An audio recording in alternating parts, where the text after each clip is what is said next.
Welcome back to Azkaban, where one small change rewrites the whole wizarding world. Today's adventure: what if Lily survived and a voice said Bloodline protection active, Dumbledore locked out. If you haven't yet, smash that subscribe button and ring the bell so a single story never slips past you. Now let's begin. Chapter 1. The night the house held the wireless downstairs was still playing when the front door came apart. Lily heard it the way you hear a thing you have rehearsed in nightmares and so cannot quite believe when it arrives.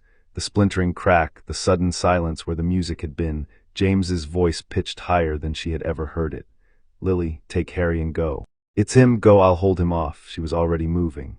There was no decision in it, no moment where she weighed the options like a sensible woman, because there were no options and she had stopped being sensible the day she married a man who laughed at danger. She scooped Harry out of the cot and he made a soft questioning sound against her collarbone, warm and milk-sweet, and entirely unaware that the world was ending one floor beneath him. Downstairs, James was shouting a curse she recognized. He had practiced it in the garden in August, sleeves rolled up, grinning at her over the hedge while she pretended to read. The memory came and went in the space between two heartbeats. Then there was a flash of green light bright enough to glow under the nursery door, and the shouting stopped, and the house seemed to settle around its own foundations as if something load-bearing had been pulled out of it. She did not scream. Later she would wonder at the cold competence that came down over her like a visor. She set Harry in the cot because her hands needed to be free, and she went to the door and she pressed her wand to the wood and whispered every sealing charm she knew, layering them, the heavy old ones from her NEWT year and the desperate clever ones she had invented herself in the long nights of this hidden, frightened life. The wood thickened under her fingers. It would not be enough. She knew it would not be enough, and she did it anyway because the seconds it bought were seconds, and seconds were all she had left to spend on her son. The footsteps on the stairs were unhurried. That was the worst of it. A man in a rush might make a mistake. This was the tread of someone who had never, in his long and terrible life, had cause to hurry. The door did not open so much as cease to exist. One moment it was a door with her charms singing on it, and the next it was a fine gray dust hanging in the air, and Lord Voldemort stood in the gap with his wand already raised and his face lit red from within, like a lantern with something wrong burning inside it. "Stand aside, girl." Lily had put herself between him and the cot without remembering crossing the floor. Harry had begun to cry behind her, the high thin wail of a child who has caught fear from the air the way other children catch a cold. "Not Harry," she said. "Please, not Harry. Stand aside." There was something almost like patience in it which made it unbearable. "I have been asked to spare you. I do not often grant such requests. Step away from the boy and you need not die tonight." She understood in that instant exactly whose mercy she was being offered, and she hated it more than she hated the wand. Severus, of course. Of course it would come to her like this, second hand, a kindness she had not asked for and would not take. "Take me instead," she said. Kill me and leave him. I'll give you anything, only not my son. Please, please, he's a baby, he's done nothing. This is your last warning. Not Harry, not Harry, please, I'll do anything. Stand aside, girl." And Lily, who had spent her whole short, bright life refusing to stand aside for anyone, planted her feet on the floor of her son's nursery and lifted her chin and did not move. What she felt then was not fear. She would try in the years to come to describe it to the few people who ever earned the telling, and the closest she could get was this. It was the opposite of fear. It was a great and total certainty, a love so complete that it had burned all the room out for anything else, and when the wand came up and the words began she was looking not at the green light but past it, at the small dark head of her son, memorizing him, pouring everything she was through her eyes and her open hands toward the cot, wrapping him in herself one last time. She felt the curse strike her. It did not hurt the way she had braced for. It came in cold and certain, and it found the center of her, the place where the love was, and it reached for the thread of her life to snuff it. And something underneath the floor of the world woke up. She would never be able to say what it was, not really. It was older than language. It was in the stones of the house and in the marrow of her bones and in the blood of the child behind her, and it had been sleeping for a very long time, since before there was a Hogwarts to be locked out of, since before the Potters had a name to attach a vault to.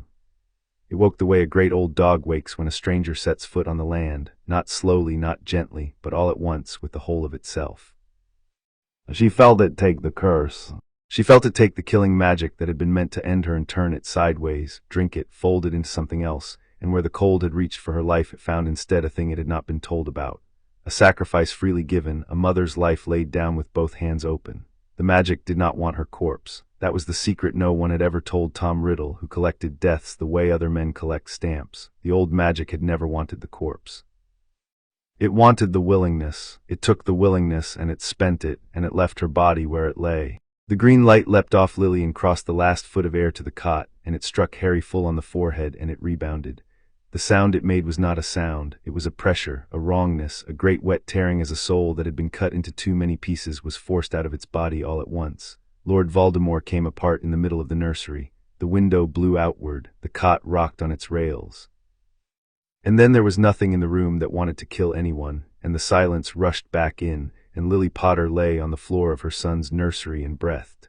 She breathed. For one long moment she did not understand that this meant she was alive. The fact arrived slowly, like cold water soaking up through cloth. Her cheek was against the floorboards, there was dust in her mouth. Somewhere above her, very close, a baby was crying, the indignant, exhausted crying of a child who has been frightened and now wants very much to be held. And in the air, in her bones, in the marrow of the house, a voice spoke. It was not loud, it did not come from any direction. It was simply there the way her own thoughts were there, except that it was not her own thought, and it spoke in a register she had no word for, clipped and certain and utterly without mercy or doubt. Bloodline protection active. Lily got her hands under her. The room swam. The sacrifice of the mother is accepted. The life of the mother is returned. The air is sealed. She pulled herself up against the side of the cot, and her arms, which she had been certain she would never use again, closed around her son. Harry was warm. Harry was screaming. There was a cut on his forehead, thin and clean and oddly precise, a line like a stroke of red ink in the shape of a bolt of lightning, and it was bleeding, and he was alive, he was alive, he was furious and afraid and entirely, perfectly alive. "Harry," she said, and her voice came out cracked. "Harry, I've got you, Mummy's got you, I've got you." Threat registered. Tom Marvolo Riddle. Status. DISURPORAT. Not terminated. Flagged for continued protection. She held her son and she rocked him, and she did not for the moment care what the voice was or where it came from. James, where was James? She had heard the curse, she had seen the light under the door, and the part of her that had gone cold and competent would not let her think the word yet, would not let her finish the thought, because there was a baby in her arms, and a baby's needs come before a widow's grief. That is simply the arithmetic of it. She carried Harry to the door. The frame was scorched. The landing was full of plaster dust hanging in the beam of moonlight that came through the blown-out window, and she walked through it with her son's wet face pressed to her neck, and she went down the stairs one careful step at a time because her legs did not entirely believe in themselves yet. James was in the front room, near the foot of the stairs, where he had turned to buy her the seconds. His wand was a few feet from his open hand. He had not had it. He had run to meet Voldemort without his wand, because it had been on the sofa, because they had been laughing about something on the wireless not 20 minutes before, because they were 21 years old, and you do not keep your wand in your hand in your own front room with your own wife and your own son and the music playing. Lily stood over him with Harry in her arms, and she made a sound she did not recognize as her own. "The father is beyond the wardess' reach," the voice said, and for the first and only time that night there was something in it that was not quite cold. "The ward graves with the bloodline." "Be quiet," Lily whispered. "Please, just for a moment, be quiet." It was quiet. She did not know how long she stood there. Long enough that Harry's crying wore itself down into hiccuping and then into the heavy, uneven breathing of a child on the edge of exhausted sleep. Long enough that the moon moved in the broken window. She knelt eventually, and with one hand she closed James's eyes, and she pressed her lips to his cold forehead, and she told him the only thing there was to tell him.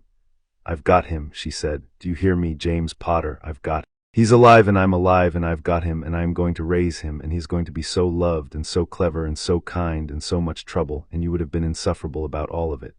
Her voice broke and she let it. "You absolute idiot. You ran at him without your wand. You ran at him without your wand so I could get up the stairs." She pressed her hand flat against his chest over the heart that had stopped. Thank you, I'll never forgive you, and thank you." It was then that she heard the motorcycle.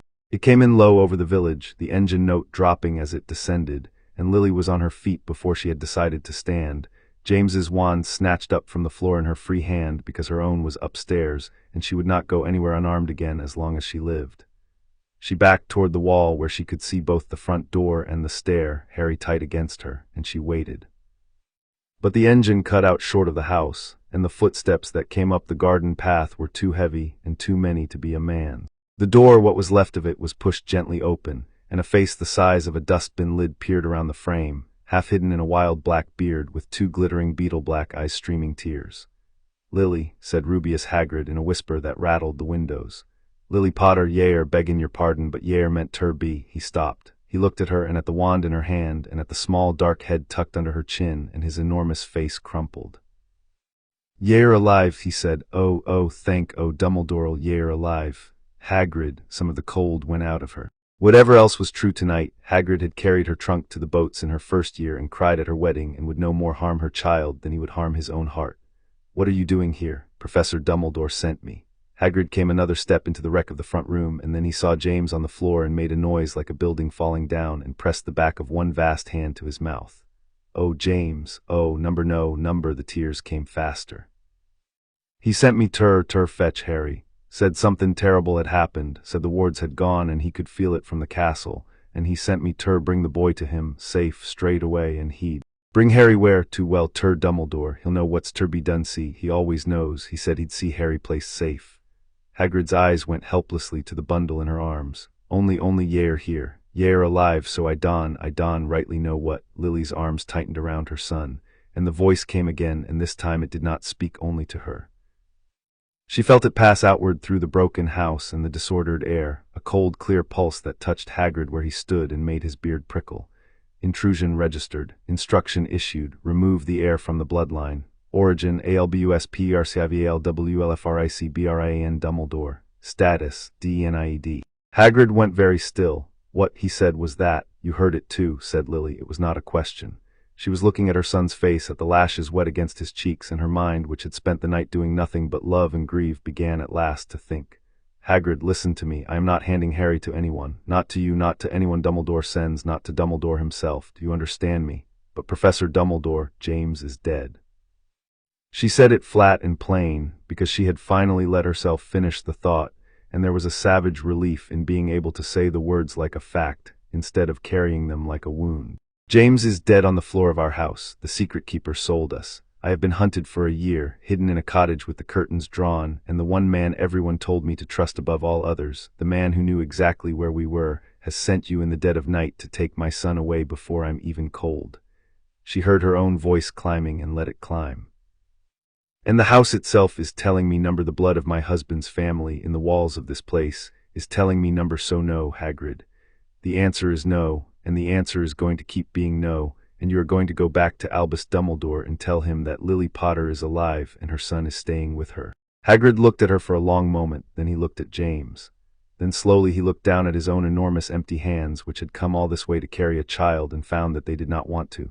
"I never could say no to a mum," he said thickly. "Even when I was meant to. Lily, I'm sorry. I'm that sorry about James. There was no better." He could not finish. He scrubbed at his face with a handkerchief the size of a tablecloth. "What do I tell him, Dumbledore?"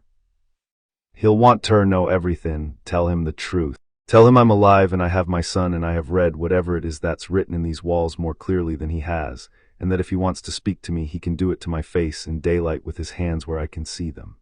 She softened because it was Hagrid, and Hagrid had done nothing tonight but be loyal to the wrong man. "And take care on that bike. It's no night to be flying." "It's not my bike," said Hagrid, in the dazed way of a man clutching at the one ordinary fact within reach. "It's Sirius's. He lent it me when the second engine had been there for a few seconds before either of them registered it under the first." Now it cut out at the gate, and there were running footsteps on the path, fast and light and frantic, and a voice that Lily knew as well as her own husband's was shouting James's name into the dark. Sirius Black came through the ruined doorway at a dead sprint and stopped as if he had hit a wall. He took it in the way Lily had taken it, the front room, the dust in the moonlight, the wand on the floor, James. He made no sound at all. The color went out of his face until it matched the plaster dust, and he stood there with his chest heaving and his eyes very wide and fixed on his oldest friend. Then he saw Lily. His voice failed. He tried again. "Lily, how are you?" "I don't entirely know," she said. "He said you'd both. The wards broke. I felt them break. I was halfway across the country and I felt them go, and I thought." He stopped. His gaze dropped to the bundle in her arms, and a single ragged breath went out of him. "Harry, is he? Please tell me. He's alive. He's asleep. He's got a cut on his head and he is alive. Sirius." Sirius Black, who had laughed his way through 7 years of school and 3 years of war, sat down on the floor of his dead friend's front room as if his legs had simply given up the work of holding him, and put his face in his hands. Lily crossed to him. It cost her something to take her eyes off Hagrid and off the door, but this was Sirius, this was family, and she went to him and crouched and put her free hand on his shaking shoulder. Sirius, look at me, Sirius. He looked up. His eyes were wet and wild. It was Peter, he said, and the words came out of him in a rush, like poison from a wound. We switched. We switched the secret keeper, James's idea, a fortnight ago. It was meant to be a bluff. Everyone would come for me and Peter would be safe and you'd be safe. It was meant to be clever. His voice cracked on the word. I told them to use Peter. I told them. I thought no one would suspect him. I thought he was too. I thought he could not say weak. It was me. I as good as opened the door. Lily, it was me. Intent assessed, said the voice, and Lily felt it weigh Sirius black where he sat, the whole of him, the marrow of him, the way it had weighed her on the nursery floor. No malice, no betrayal. The godfather is true to the bloodline. Sirius flinched. What in Merlin's name? Later, said Lily. I'll explain what I can, which isn't much. Sirius, listen to me, because I need you and I need you to be clever now and not brave. You did not open the door. Peter opened the door. Peter sold us, and Peter is going to be the most frightened man in Britain by morning, because the master he sold us to is gone and the people who loved us are alive to talk. He'll run. He'll try to make it look like you did it. It's exactly what I'd do in his place, paint the survivor as the traitor before the survivor can paint you. You cannot go after him. Do you hear me? You cannot. If you go tearing off into the night for revenge tonight, you'll be in Azkaban by the weekend, and I will be raising Harry without his godfather, and I am not. Her voice went flat and fierce. I am not doing this without you. James is gone. I will not lose you two on the same night to your own temper. Something in Sirius steadied at that. It was perhaps the only sentence in the world that could have steadied him, and she had chosen it deliberately, because she was Lily Potter, and even with her husband cooling on the floor, she could not stop being the cleverest person in any room she stood in. Then what do I do? He said low. You go to the Aurors, tonight, while it's fresh, and while I'm alive to swear to it. You tell them the truth, all of it, the switch, Peter, everything, and you let them put it on record before Peter can get his story in first. Hagrid, she turned, and Hagrid started. Hagrid will go with you and tell them what he saw here, won't you, Hagrid? That I'm alive. That James is dead, that no one laid a hand on Harry but me. She looked between the two of them, the giant and the heartbroken young man, the two people James had loved best in the world after her and Harry. Let the truth be loud and let it be first. That's how you beat a coward, not with a chase, with a record he can't talk over. Hagrid was nodding slowly. Sirius was looking at her with something that was almost under the grief, like awe. James always said you were the brains, he said. James was an idiot who ran at the Dark Lord without his wand, said Lily, and her voice did break then, finally, on James's name, and she let Sirius see it. He was the bravest idiot I ever met, and I am going to miss him every single day for the rest of my life. But I am not going to let his death be for nothing, and I am not going to let the men who survive him be the ones who throw their lives away next. Go, both of you, go now, before someone official arrives and starts making decisions for all of us. Sirius got to his feet. He looked down at James one more time, and whatever passed over his face was too private for even Lily to read, and then he bent, and very gently, with a tenderness that did not match his shaking hands, he straightened the collar of his friend's jacket, the way you might tidy someone for an appointment. I'll be back, he said, tomorrow. I'll be back and I'll help you bury him and I'll help you raise his son, and I will spend the rest of my life making Peter Pettigrew wish he'd never been born, and I'll do all of it in the order you tell me to, because you're clever than me and James would want me to listen to you. His mouth twisted. He'd be unbearable about this. You being right, he'd never let either of us hear the end of it. He really would, said Lily, and the two of them shared something that was not quite a smile, on the floor of the house where the third point of their long friendship lay dead, and it was the truest thing either of them did that night.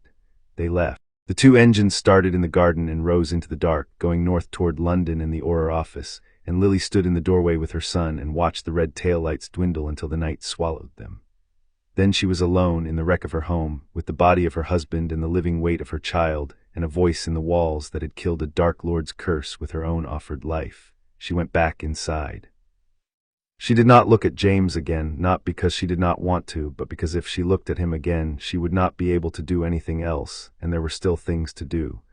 She found her own wand on the nursery floor, in the dust, undamaged. She conjured a fire in the cold grate, a small, ordinary domestic fire, and she sat down in James's armchair with Harry in her lap, and she let the warmth come into her bones. All right, she said to the empty room, to the listening walls. You, whatever you are, we need to talk. For a moment there was nothing. Then in the marrow of her, the voice, I am the ward of the House of Potter. I am older than the name. I was laid down by the first of the blood, and I have slept in the line from parent to child since before the founding of your school. I woke tonight because a mother of the blood laid down her life for the heir of the blood, That is the oldest key There is. It turned. I woke. And you saved my life. The magic you offered was greater than the magic sent to take it.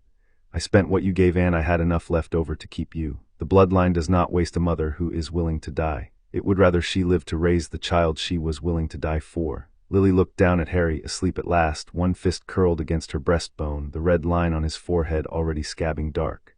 You said Dumbledore was locked out. She kept her voice low and even, the voice she used on a problem she did not yet understand. You named him. You said he'd given an instruction to remove Harry from the bloodline, and you denied it. What does that mean? What has he done? The headmaster has been preparing, said the ward, for Months. He foresaw the fall of this house and he laid his own instruments against it, as a man might dig a channel to catch a flood he knows is coming. He has a decree of guardianship drawn up and witnessed, naming the placement of the heir. He holds a proxy key to the vaults of this house. He has set a loyalty work and a watching work upon the child that was to ripen as the child grew. He has prepared a home of your own blood, your sister's house, to receive the heir and to anchor a protection of his own design, a protection that would have bound the child to his keeping and his keeping alone. Lily had gone very still in the chair. Petunia's house, she said. Yes, he was going to send my son to live with Petunia. She was not asking, she was assembling. She thought of her sister, the cold mouth in the cold house, and the word freak hissed across a dinner table, and she thought of her infant son, small and magical and miserable in that gray nowhere, and something in her that had been grieving turned over and showed its other face, which was not soft at all. He had it all drawn up, witnessed, a guardianship decree. Before James was even, she stopped. He planned to take my son the moment we died and put him somewhere he could control. I will not judge the headmaster's heart, said the ward. I cannot see it. I can see only his works, and his works are instruments of control over the heir of the blood. And the first law of the blood, the law the first of your line wrote into me when he laid me down, is this: the heir answers to the bloodline and to no other power, not to ministry, not to school, not to any wizard however great who would make a key of the child and turn it to his own lock. While I wake, the headmaster is locked out. His decree will not hold, his key will not turn. His watching work is severed, his loyalty work is severed. The protection he prepared in your sister's house is a door that now opens onto a wall. The heir remains with the bloodline. The heir remains with his mother. Lily sat with that for a long time, while the fire burned down and her son breathed against her and the night turned slowly toward a morning that James would not see. She had loved Albus Dumbledore. That was the thing she kept coming back to, turning it over like a stone with something unpleasant on the underside. She had trusted him. She had sat in his office and drunk his tea and let him tell her where to hide and whom to trust, and all the while he had been quietly drawing up the papers that would dispose of her son like a piece of furniture in a will, choosing for Harry a home that Lily would have died before agreeing to, that she had, in point of fact, very nearly died without agreeing to. He had not asked her.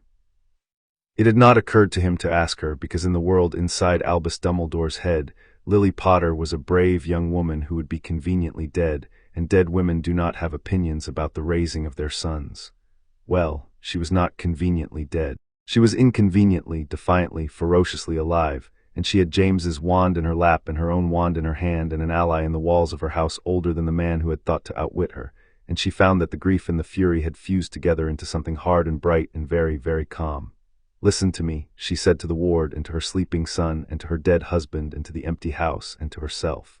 I am going to raise this boy, me. Not Albus Dumbledore, not the ministry, not some prophecy nobodies bothered to tell me the words of me. He is going to grow up in a house where he is loved out loud every single day by people who chose him. He is going to be clever and he is going to be kind and he is going to know exactly who his father was and exactly what his father did, and he is never, ever going to be a weapon or a key or an instrument in anybody's plan but his own. One more thing, she said, because the lawyer's daughter in her, the part that had read every line of her Gringotts paperwork while James signed his with a flourish and a grin, needed to be certain. You keep saying the heir, you keep saying the bloodline. You're not protecting Harry because he's Harry. You're protecting him because of what he is to the line, aren't you? The two are not different to me, said the ward, and there was no apology in it, only the patience of a thing that had watched 1,000 mothers ask 1,000 frightened questions across the centuries. The heir is the bloodline maid walking.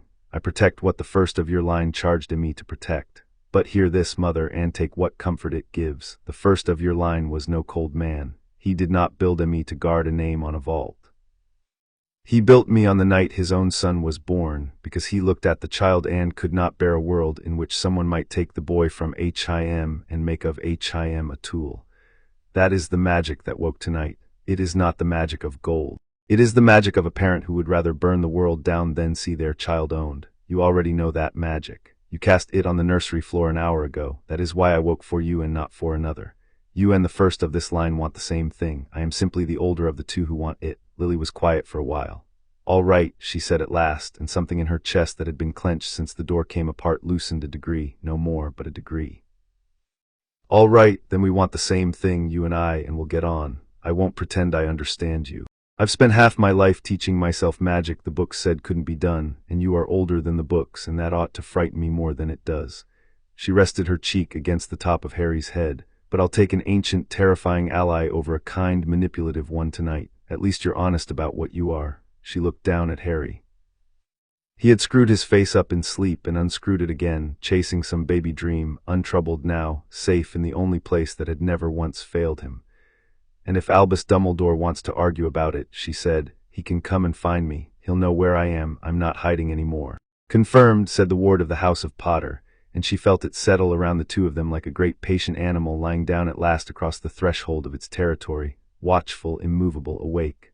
Bloodline protection active. Dumbledore locked out. She must have slept in the end, because the next thing she knew the fire had gone to embers and there was a soft, precise knocking at what remained of the front door, and gray light was leaking around the boards of the broken window.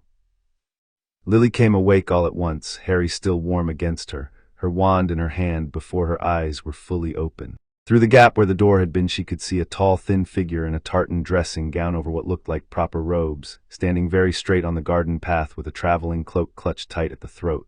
The square spectacles caught the dawn. "Minerva," said Lily. "Lily." Professor Mcgonagall's voice did something Lily had never once heard it do in 7 years of transfiguration. It wavered.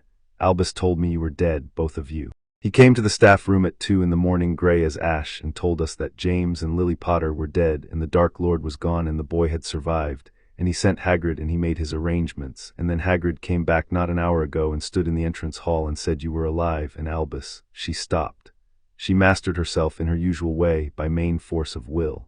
Albus went very quiet. "And I found I could not sit in that castle one moment longer without seeing it for myself. May I come in?" Lily considered her. Minerva Mcgonagall had given her detention twice, top marks more times than she could count, and a brief fierce nod across the great hall on her wedding day. She was Dumbledore's deputy and Dumbledore's friend and would walk into fire at his word. She was also unmistakably weeping in the contained, furious manner of a woman who considers tears a personal failing and is having one anyway. "You can come as far as the threshold," said Lily. "I'm sorry, I'd like to trust you. I find this morning that I'm not trusting anyone who answers to Albus Dumbledore until I understand exactly what he meant to do with my son." Mcgonagall came to the threshold and no further, as if the ruined doorframe were a line drawn in chalk, and perhaps to the ward it was. Her gaze went past Lily to the front room, and she saw James, and her face came apart and reassembled itself in the space of a breath. "Oh, James," she said very low. "Oh, you foolish, brilliant boy." Then, with an effort Lily respected even through the wall of her own grief, "Lily, whatever has passed here, whatever Albus has done or meant to do, you cannot stay in this house. There are people who will come looking, there are people who will come to gawp, and there are people who serve the Dark Lord and have just lost their master and will want someone to bleed for it, and the survivors of this house are the obvious choice. You and the child are not safe here. I know that, then let me." Mcgonagall caught herself on the verb. "Tell me where you will go, let me help you go there. Not Albus, me, I am asking you, mother, too." She had no children, and the word died, and she chose another, which to which. And the ward, which had lain quiet through all of this, stirred, and Lily felt it reach out and touch the woman on the threshold, weighing her as it had weighed Sirius. "Intent assessed," said the voice. "The deputy carries no instrument of the headmaster. She comes of her own will. She means the heir no harm. Advisory SHE will carry your words back to him. She cannot help it. She is his and true to him as the godfather is true to you." Mcgonagall had gone rigid. "There it is again," she whispered. "I heard it in the castle, faint, like a draft under a door. What is it?" "It's mine," said Lily simply. "It's the House of Potter, and it's awake, and it doesn't care for what Albus had planned. Minerva, listen.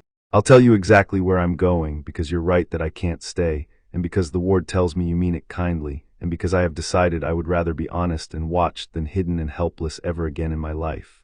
She rose from the chair, Harry against her shoulder, and crossed to the threshold so that only the chalk line of the doorframe stood between them. "I'm taking my son to my husband's family seat, Potter Place. It's been shut up for 40 years, and it answers to my blood now through him, and it will not open to anyone the ward refuses. I'll bury James from there. And in a day or two, when I've slept and washed my son and stopped wanting to set fire to the world, I will write to Albus Dumbledore and invite him to call on me, in daylight, and he and I are going to have a conversation about the difference between protecting a child and owning one." Mcgonagall looked at her for a long moment. Whatever she had expected to find in the ruins of Godric's Hollow, it had not been this. A widow of one night standing in her own doorway with her child on her hip and her dead husband behind her, perfectly composed, laying out terms. "He will say it was for the greater good," said Mcgonagall quietly. "He believes that, whatever he has done. He will believe to his last breath that he did it to keep the boy alive." "I'm sure he will," said Lily. "Keeping Harry alive is my job now, and I'm rather good at it. I proved that last night." She let that land. "You can tell him I said so. The ward says you'll tell him everything anyway, so you may as well tell him that part word for word." Something moved at the corner of McGonagall's mouth that in a less terrible hour might have grown into approval. "I always did say," she murmured, "that you were wasted on the charms corridor. Gryffindor through and through, even when you're being a Slytherin about it." She drew her cloak tighter and stepped back off the path into the brightening garden. "Go to your husband's house, Lily Potter. I will hold the Goppers and the Ministry off this place as long as I can, and I will carry your message, all of it. And I am more glad than I can say this dreadful morning to be wrong about a death." She turned to go and then turned back. "The boy," she said, "may I see his face? I should like to remember it true, the morning he lived, and not only as a name in Albus's plans." Lily turned Harry so the dawn fell on him. The red line stood out clean on his forehead. Mcgonagall looked at him for the space of 3 breaths, and then she nodded once, the brief fierce nod Lily remembered from her wedding day, and walked away down the lane and was gone with a crack between one footfall and the next. Outside, beyond the broken window in the ruined garden, the first full light was coming up over Godric's Hollow, and the village's other early risers were beginning to wonder at the dust in the sky over the Potter's house. Lily Potter sat down once more in her dead husband's chair with her living son in her arms and watched the morning come, and she was not afraid of it, and she was not alone.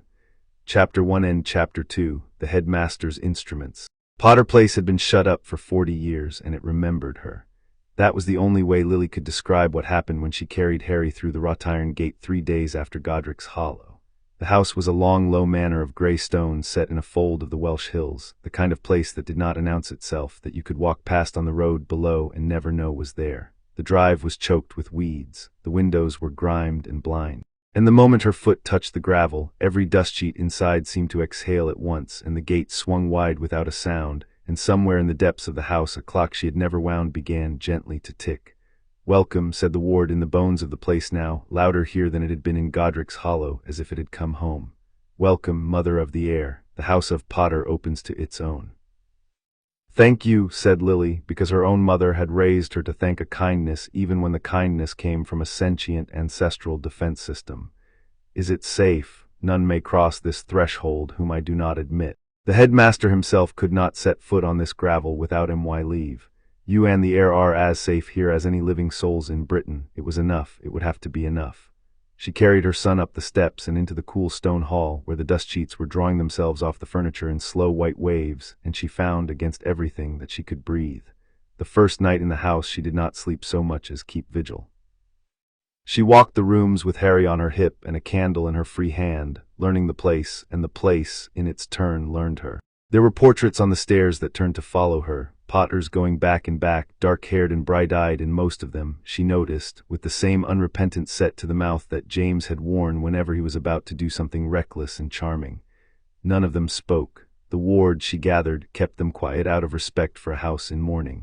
But one of them, an old woman in Tudor dress with a hawk on her wrist, inclined her painted head to Harry as Lily passed, and Lily found that the courtesy undid her more than any kindness from the living had managed, and she sat down on the stairs and wept for a while with her son dozing against her, and the candle burned down, and the house held its breath around her and let her grieve. In the morning she washed her face and braided her hair and made a list, because lists were how Lily Potter turned grief into something with edges she could hold. The list was short and it was savage in its practicality. bury James, secure the vaults, find out what Dumbledore is hiding, keep Harry alive. She pinned it to the kitchen wall where she would see it every day, and underneath it, after a moment's thought, she added one more line in smaller writing, let him be happy. Then she put the kettle on because the dead are buried by the living and the living have to eat. Sirius came that day, and he came on foot up the long drive rather than by the bike, which told her more about the state of him than anything he said. He had not slept. The skin under his eyes had gone the color of a bruise, and there was a wildness in him still, banked but not out, like a fire that has been beaten down and will take the first dry stick it is offered. "They believe me," he said before she had even got the door open. "Lily, they believe me. You were right at work. The truth got there first." She made him sit down in the kitchen, which had decided overnight to be warm and bright and smelling faintly of bread, and she put tea in front of him and Harry in his lap, because Sirius holding the baby was the only thing that had reliably steadied him in 3 days, and she listened. The Auror office had taken his statement at 3 in the morning, while the dust of Godric's hollow was still on his coat. Hagrid had given his. Most importantly, Lily Potter was alive to swear to the secret keeper switch, and a living witness who had no possible motive to protect Sirius Black had changed everything. Barty Crouch, who would happily have signed Sirius into Azkaban on a Tuesday afternoon to look strong in the papers, could not do it in the face of the Potter widow's sworn word. They had put out the call for Peter Pettigrew instead. "And here's the thing," said Sirius, and the wildness flickered up for a moment. He ran. The morning after, they traced him as far as a Muggle street, and then his jaw worked, then nothing. There was a great blast, 12 Muggles dead, a crater in the road, and Peter's finger. One finger in the gutter and not another scrap of him. He faked his own death. Lily set down her cup. He blew up a street, killed 12 people, and made it look like you had cornered and murdered him. That was the idea, I expect. Only the idea needed me already locked up and you already dead. Sirius looked down at Harry, who had got a fistful of his godfather's hair and was pulling it with great concentration. "It doesn't work if there's a living Lily Potter telling everyone the truth." The Aurors looked at the crater and they looked at the timing, and even Crouch could see it didn't add up. So now it's official. Peter Pettigrew is a fugitive wanted for the murder of 12 Muggles and the betrayal of the Potters, and Sirius Black is a free man with the worst headache of his life. He attempted a grin. It nearly worked. "Your husband would be insufferable. I keep wanting to tell him. I keep turning round to tell him and he's not." He stopped. Harry pulled his hair again. Sirius let the baby do it and put his face down against the small dark head, and the two of them sat there for a moment, the man and the child, while Lily looked very hard out of the window at the Welsh hills and did not say anything at all, because some kinds of grief you do not interrupt. "He'll be hunted now," she said when she could. "Peter, he'll go to ground as something small. He always was good at being overlooked. But he can't hurt us here, and he can't hurt Harry, and the day he surfaces, the truth is already on record waiting for him. You did that, you and Hagrid, and a great deal of telling the truth loudly and first." She reached across the table and put her hand over his. "James would not be insufferable. James would be proud of you. He'd be proud that the first thing you did with your grief was the clever thing instead of the loud thing. That was always the harder of the two for you, and you did it, for him, for Harry." Sirius turned his hand over and gripped hers hard and did not trust himself to speak, and that was all right too. The letter to Dumbledore had gone out the day before by an owl from the Potter Place Mews that had waited 40 years in dust and woken up indignant.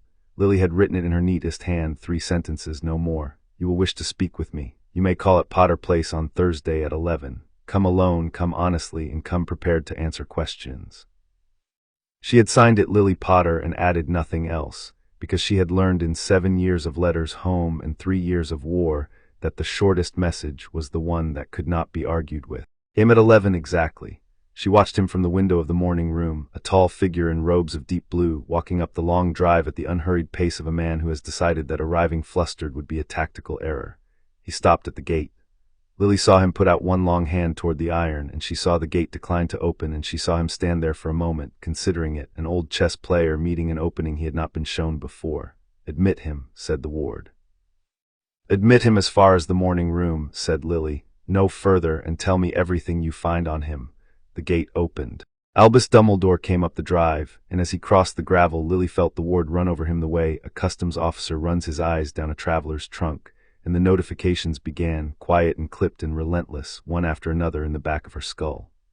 Item, decree of guardianship, concealed in the left breast of the robe, drawn and witnessed. NAMES placement of the heir with Petunia and VRNONDURSLEY, Little Winging, Surrey. Subject to the consent of the chief warlock. Status, void. The bloodline does not consent, it was never asked. Item, a key of GRINGOTTS proxy cut tied to the trust vault of the heir. Status, the bloodline has reclaimed its right. The key HE carries will turn no lock of mine. Item, a tracework set to attach to the heir on first proximity. Subtle, patient. Status, it will find no purchase, severed before laid. Item, a second trace FINER still, bound to a silver instrument that sits upon his office shelf and PUFFS smoke when the heir's blood protection SDIRS. It has shown HIM nothing since the night I woke. It will show HIM nothing again. Severed. Lily stood very still in the middle of her late husband's morning room, with the inventory of Albus Dumbledore's intentions scrolling through her like cold water, and by the time the knocker sounded, she knew exactly what manner of man was standing on her step, and exactly how little of it he intended to tell her. She opened the door herself. Lily. He looked at her, and whatever performance he had prepared faltered, just for an instant, at the sight of her alive in the doorway of the house he had thought would be standing empty. Then it resettled, gentle and warm and immense. My dear girl, I cannot tell you how glad I am. When Minerva told me, I confess I scarcely dared believe it. Hello, Albus, come in. The morning room's through here. I'm afraid I can't offer you the run of the house. Of course. He stepped over the threshold, and Lily felt the ward note the moment precisely, the way a guard marks the hour a prisoner enters the yard. You have made the place very secure. I felt it at the gate. Old magic. Older than I am, which is a thing I do not often say. He smiled at her over the half-moon spectacles, and there was real wonder in it, and Lily reminded herself that the dangerous thing about Albus Dumbledore was that the warmth was not false. I had no notion the Potters held a ward of this kind. James never spoke of it. James never knew. It sleeps in the line until it's needed. It needed to wake the night his son nearly died. She showed him to a chair and did not offer him the better one. Sit down, Albus. We're going to have a conversation, and I'd rather you were sitting for it. She did not give him tea. It was a small discourtesy, and she committed it deliberately, because tea is a ritual of trust, and she would not perform trust she did not feel. Dumbledore noted the absence. She could see him note it, and he folded his long hands in his lap and waited with the bottomless patience of a man who has outlasted clever adversaries than a 21-year-old widow, and Lily, who knew that trick because she used it herself, decided to go first and go hard. You had a guardianship decree in your robe when you came up my drive, she said, drawn up and witnessed. It places my son with my sister in Surrey. You wrote it before James died. Probably before Halloween, possibly weeks before. I want you to tell me why. To his credit, he did not deny it. To his credit, he did not reach for the document or pretend confusion. He looked at her for a long moment, and something in the old face shifted, the warmth thinning to show the steel that lived under it, the steel that had beaten Grindelwald and that did not, in the end, suffer to be questioned by children. You have a remarkable house, he said. It tells you a great deal. It tells me what you carry. It can't tell me why you carry it. That's what you're here to do. Why my sister, Albus? You knew her. You knew what she was. I told you myself, years ago, what my childhood was like once my letter came. Why in the name of Merlin would you take my son, my magical son, the night his magical parents died, and put him in the one house in Britain where magic is hated? Because hatred, Lily, is a poor and shallow thing beside the protection of blood. He leaned forward, and his voice took on the cadence she remembered from order meetings, the cadence that made grown wizards lean in to catch every word. Your sacrifice that night, and I did believe it would be your death. I will not insult you by pretending otherwise. Your sacrifice would have left a protection in Harry's very blood. A protection I could have anchored to a home sealed by that same blood, your sister's home. Petunia shares your mother's blood, and through her, the charm I prepared would have made Harry safer under that hateful roof than he could have been in any fortress I command. While he could call that place home, no follower of Voldemort could touch him there. It would have held until he came of age. He spread his hands. I did not choose your sister to be cruel. I chose her because she could keep him alive. I weighed his life against his happiness, and I chose his life. I have had to make that choice many times. I do not enjoy it. I have never once flinched from it. It was, Lily thought, a genuinely good answer. That was the trouble with him. It was a good answer, delivered by a man who believed it, and there was even a hard, cold logic in it that the strategist in her could admire. And it was also, underneath, monstrous, and she found she could hold both of those facts in her two hands at once without dropping either. You weighed his life against his happiness, she repeated, and you decided, you, not his mother, who you'd written off as dead, not his father. You sat in your office, and you decided that my son would be alive and miserable rather than risk him being happy, and you drew up the papers, and you witnessed them, and you never once thought to ask the question that mattered. And what question is that? Whether the protection needed me dead at all, she let that sit. You assumed it did. Everyone assumed it did. The old books say a mother's sacrifice, and everyone reads sacrifice as death because the people who wrote the books were men who had never carried a child and thought the only thing a woman could give was her corpse. Her voice had gone very quiet and very level, which was when she was most dangerous, as James could have told him. The magic didn't want my death, Albus. It wanted my willingness. I was willing. I would have died 100 times over, and the magic took the willingness and let me keep my life, because the oldest magic there is would rather a child be raised by a mother who would die for him than be guarded by a charm anchored in a house that hates him. The protection works better with me alive. It is working right now. You felt it at my gate, and you never even considered it, because in your arithmetic I was already dead, and dead women do not raise sons. The morning room was very quiet.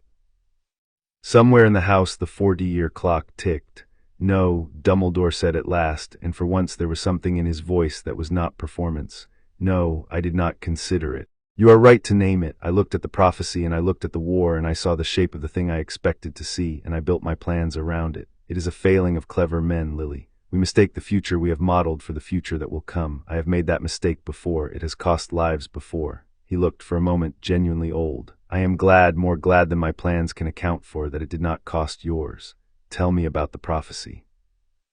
The shutters came down behind his eyes so fast she nearly admired it. I am not at liberty. It's about my son. A prophecy was made about my son, and you've known the whole of it this whole time, and it's the reason Voldemort came for us, and you are sitting in my house telling me you're not at liberty to share it. She did not raise her voice. She did not need to. Albus, the ward in these walls killed a Dark Lord's curse 3 nights ago using my own life as the blade. It is older than your school, and it answers to me, and it does not consider you at liberty to do anything. I am asking you politely, between people who both loved James Potter, to tell me the prophecy that has shaped my son's life. The next time I ask, I won't be asking politely, and you will find that this house has opinions about guests who keep secrets that endanger its air. For a long moment they looked at each other, the old man and the young woman, and the balance of power in the room was not at all what either of them had expected when the morning began. He told her. Not all of it. She could hear the careful editing even as he spoke, the places where the prose went smooth and rehearsed. But he gave her the words, the one with the power to vanquish the Dark Lord approaches, born as the 7th month dies, marked as his equal, neither can live while the other survives. She made him repeat it. She turned it over. She was, after all, the cleverest witch of her year, and prophecy or no prophecy, she had spent her education learning to take apart sentences that did not want to be taken apart.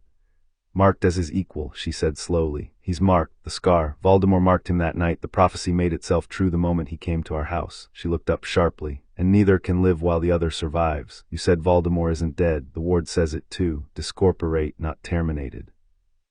So this isn't over. My son and that thing are bound together by a sentence some half-drunk seer gabbled in a pub, and one day they're going to have to. She stopped. Her hands had gone very still on the arms of the chair. There's more. There's something you're not telling me about the scar, about why he isn't dead, about why Voldemort isn't dead. You know something about how they're bound and you're not saying it. I have suspicions, said Dumbledore, and I do not share suspicions with the parents of children, Lily, because suspicions become fears, and fearful parents make choices that get out. She said it without heat, which was worse than if she had shouted.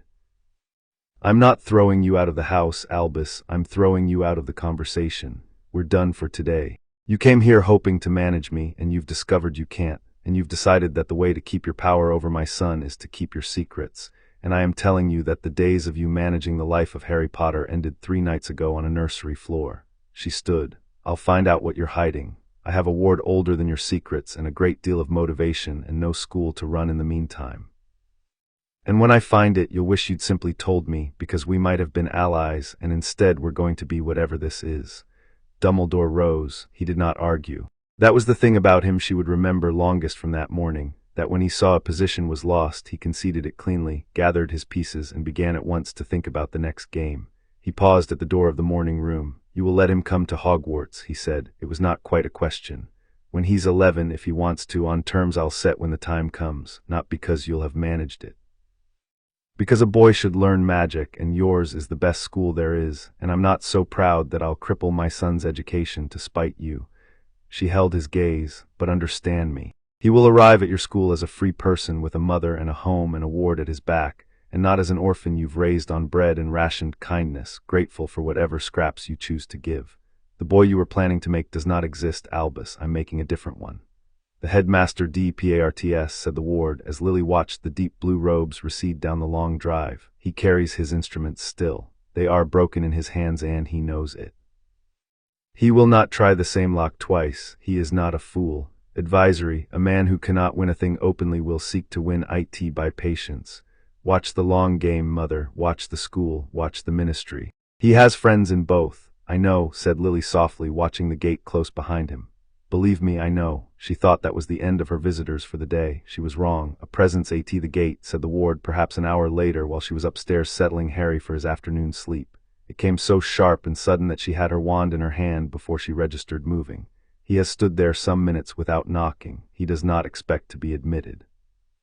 He came to see whether you lived, and having seen the smoke from your chimney, he intends to leave again without a word. Intent assessed. This man is divided down the center of himself. Half of him served the one who came to kill the heir. Half of him would die before he let harm come to you. I cannot weigh him as I weigh others. He does not know his own loyalty. Shall I turn him away? Lily went to the window with Harry's blanket still over her shoulder, and she looked down the long drive, and she saw him. Severus Snape stood at the iron gate in his black robes, with his black hair hanging lank about a face the color of old parchment. And he was not trying to enter, and he was not knocking, and he was simply standing there in the manner of a man who has walked a very long road to confirm something he could not let himself hope for, and now that he has confirmed it has no idea what to do with the confirmation. As she watched, he half turned to go. Wait, said Lily to the ward, don't turn him away. Let him stand, I'm coming down. She went down through the waking house with her wand in her hand and her dead husband's name fresh in her mouth, and she opened the great front door and stood on the top step. And across 40 yards of weed-choked gravel she looked at the boy who had been her oldest friend and the man who had helped to murder her family, and found she could not, for the moment, tell the two of them apart. You're alive, Snape said, his voice carried thin across the distance. I had to, I heard, and I could not believe it. I had to see it with my own eyes.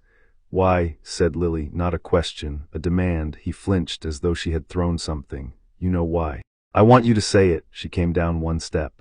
I want you to stand at the gate of the house where my husband died and say it out loud, Severus, all of it, because I have spent 3 days learning exactly how much of this was built by people who loved me and never thought to ask me anything. You're going to be the one who tells me the truth to my face. Start with the prophecy. You carried it to him, didn't you? You heard a piece of it and you carried it to Voldemort like a dog bringing a stick.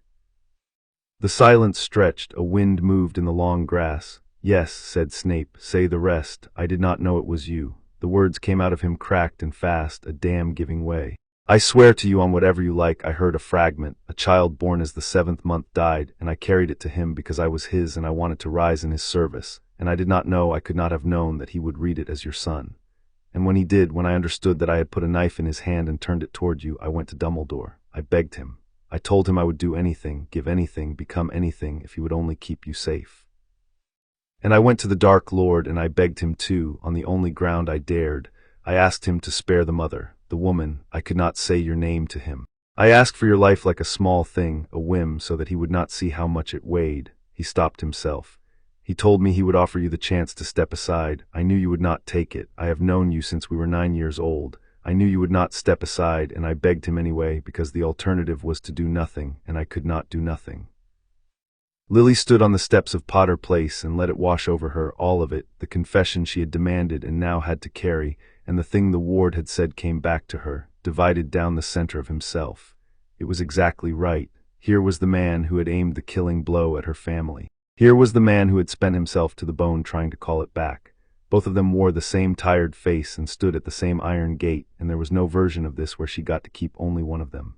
James is dead, she said. My son has a scar on his face that he'll carry to his grave, and I'm standing here alive because a magic older than your master's tricks decided a mother's love outweighed a coward's curse. You did all of that, Severus. You and Albus Dumbledore and Peter Pettigrew, between the 3 of you, you took my whole life apart, and every single one of you did it certain you were doing the necessary thing.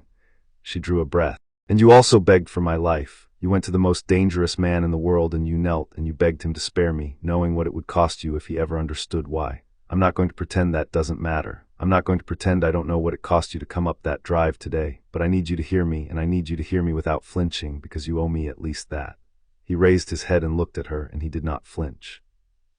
I will never trust you, said Lily.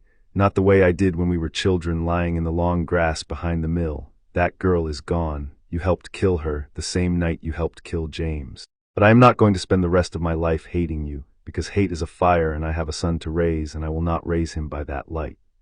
She came down to the bottom step so that only the gravel and the gate stood between them now. So here's what I'll offer, and it's the only thing I have to offer. If you spend the rest of your life keeping my son safe, really safe, with everything in you, the way you tried and failed to keep me safe, then we are not friends, Severus, and we are not enemies. We're two people who loved the same things and lost them, standing watch over what's left. That's all, that's everything, take it or don't. The offer is heard, said the ward, and Lily felt it touch Snape across the gate, weighing him one final time.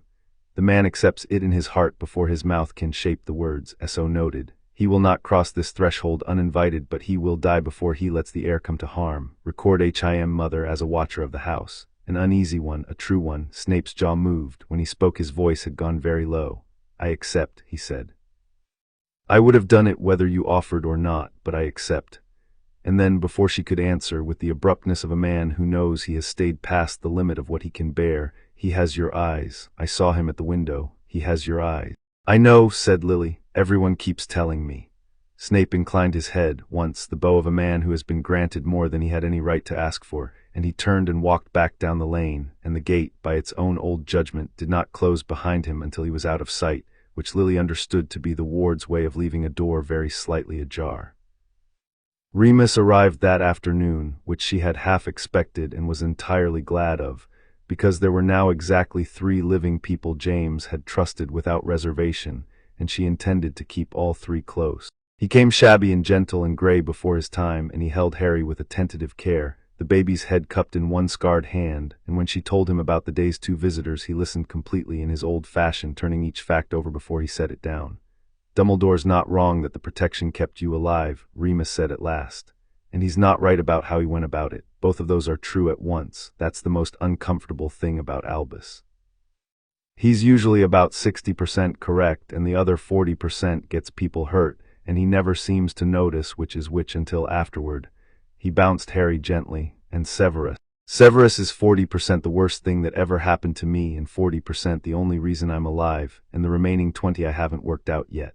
She took Harry back and settled him against her shoulder. I'm not going to pretend it adds up to a friend, but it adds up to a guard, and I'll take guards where I can get them, even the ones I can't forgive. What will you do? What I told Dumbledore. Raise this one. Find out what he's hiding about the scar. And take back everything of James's that's been sitting in other people's hands for 3 nights while the world assumed I was dead.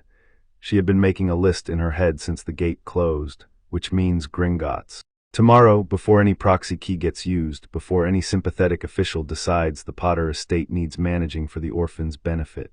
The vaults are Harry's, and until he's of age they're mine to steward, and I want that established in goblin law where no wizard's decree can touch it. The goblins of Gringotts did not, as a rule, care for the comings and goings of wizards.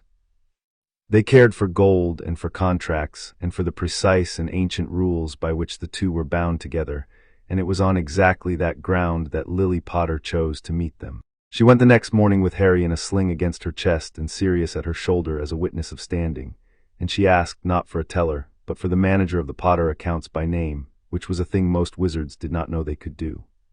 They were shown, after a delay calculated to remind them of their place, into a high cold office of black stone, where an old goblin named Ragnarok sat behind a desk built for someone twice his size, and regarded them over steepled fingers. The widow Potter, said Ragnarok, who is not dead. The bank had marked the accounts for review. There were inquiries, a decree was mentioned. His black eyes glittered. It is rare that a wizard surprises this bank. The week has been full of surprises. Then let me add one more, said Lily, and she laid her hand flat on the cold stone of the desk, and she let the ward speak. It did not speak in words this time, or not only in words. Lily felt it pour out of her and into the stone, into the deep old goblin magic of the bank that ran on contract and proof in the recognition of true claims, and she felt it lay before Ragnarok, in a language older than either of their peoples, the proof of what she was.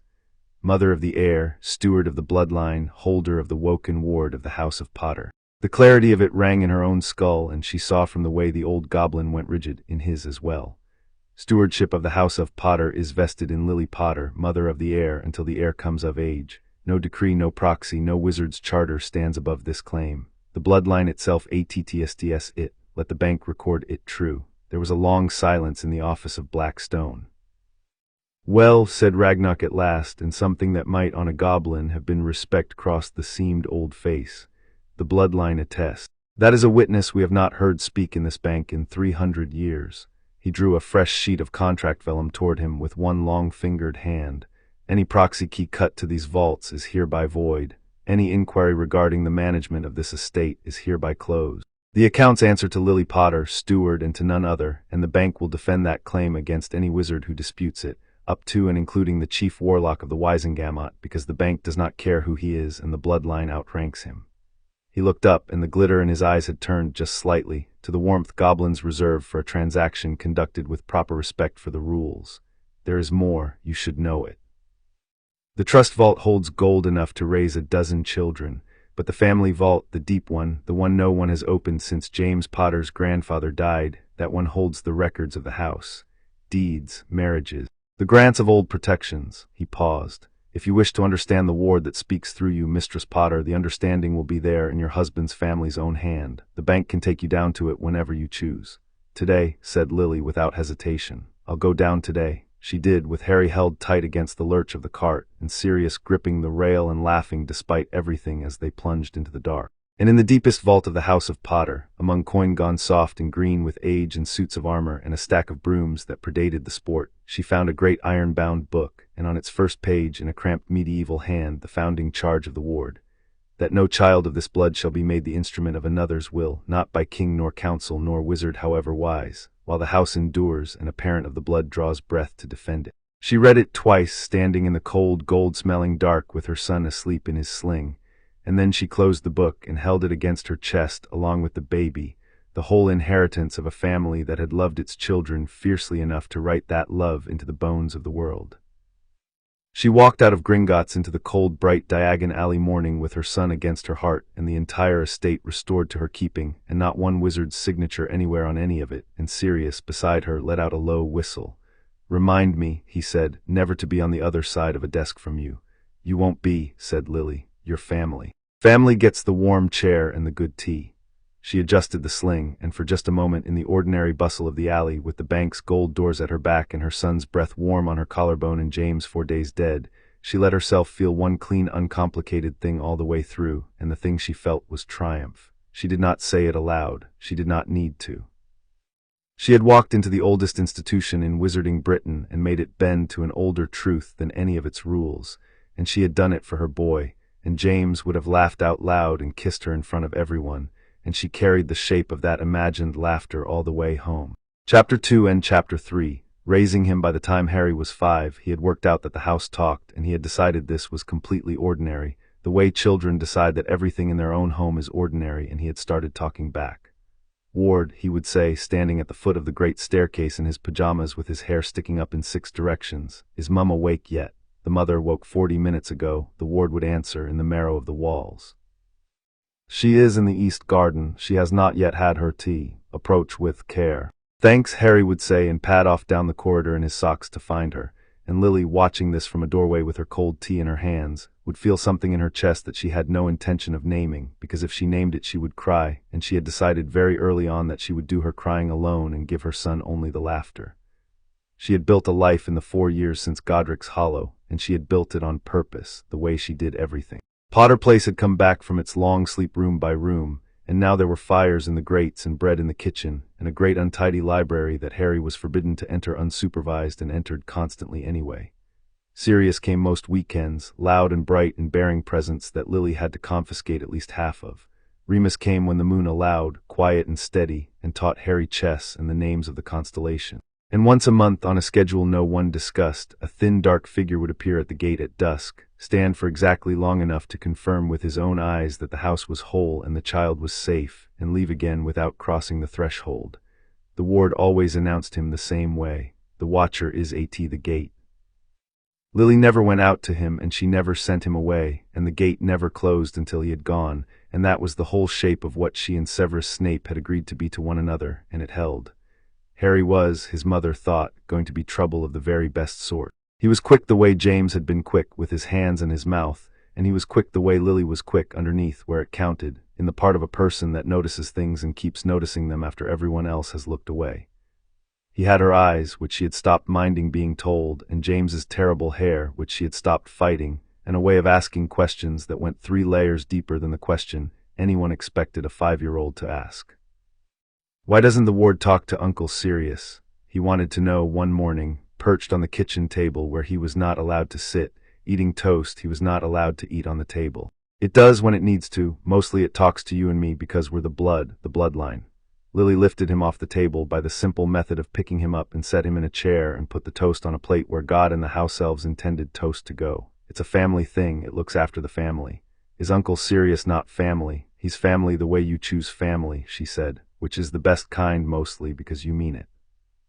The ward's family is the kind you're born into, which nobody chooses. You got both. Some people get neither. She tucked a serviette into his collar, which he immediately removed, which she immediately replaced. A small war they fought every morning and both enjoyed. Eat your toast, you menace. The ward says you didn't have your tea yet.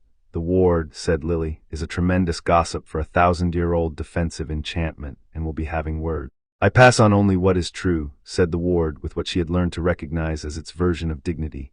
And Harry laughed so hard he fell off the chair, and Lily caught him without looking because she always caught him. That was the entire point of her. And the morning went on the way the mornings did, in a house full of light and an old voice in the walls and a boy who was loved out loud every single day, exactly as she had promised the empty dark 4 years before. The trouble, when it came on ministry parchment. It arrived by an official owl on a Tuesday, the kind of owl that has been trained to look disappointed in you, and it bore the seal of the Department for the Regulation and Welfare of Magical Minors, which was a department Lily had not previously known existed and suspected correctly, had grown a great deal in the 4 years since a famous orphan failed to become available for the public's collective parenting. The ward read it before she had broken the seal. Intrusion registered, it said, not magical. Legal a summons. The department requests, the word is requests, the meaning is requires, that the guardian of Harry James Potter present the child for a welfare assessment. The boy WHO lived being, and I quote the parchment, a person of significant public interest. WHOSE upbringing is a matter of legitimate state concern. Origin of the instrument, the department. But the hand that guided the department's attention to this house, mother, is not the department's. I have seen this patience before. I saw it at your gate 4 years ago. Dumbledore, said Lily, not his signature, his shape. He could not take the air by decree, so he has whispered in the ear of a ministry that loves nothing so much as a matter of legitimate state concern. If the state can be persuaded that the boy WHOLIVD is too important to belong to his own mother, then the state becomes a door, and the headmaster has always been good at walking through doors other people open for him. Lily read the parchment twice, the way she read everything twice, and then she set it down on the kitchen table next to her son's plate, and she looked at the careful words, a person of significant public interest, and something cold and bright woke up behind her eyes. They want to assess whether I'm a fit mother, she said. They want a foot in the door. The assessment is the foot. Once the state has a foot in the door of a child's life, mother, it does not take the foot back out. No, Lily agreed, it doesn't. She picked up the parchment again, folded it into precise quarters, and tucked it into the pocket of her apron. Then we'd better make sure the foot gets caught in the door. Harry, who had been watching this exchange with the grave attention he gave to anything involving the adult use of the word no, said, Are we in trouble? We are not in trouble, said Lily. Somebody is about to be in trouble. It just isn't us. She crouched down to his level, the way she always did when she had something true to tell him, because she had decided long ago that she would never lie to him and never talk down to him, and the way you keep that promise is you get down where the child's eyes are and you tell him the truth in words he can hold. Harry.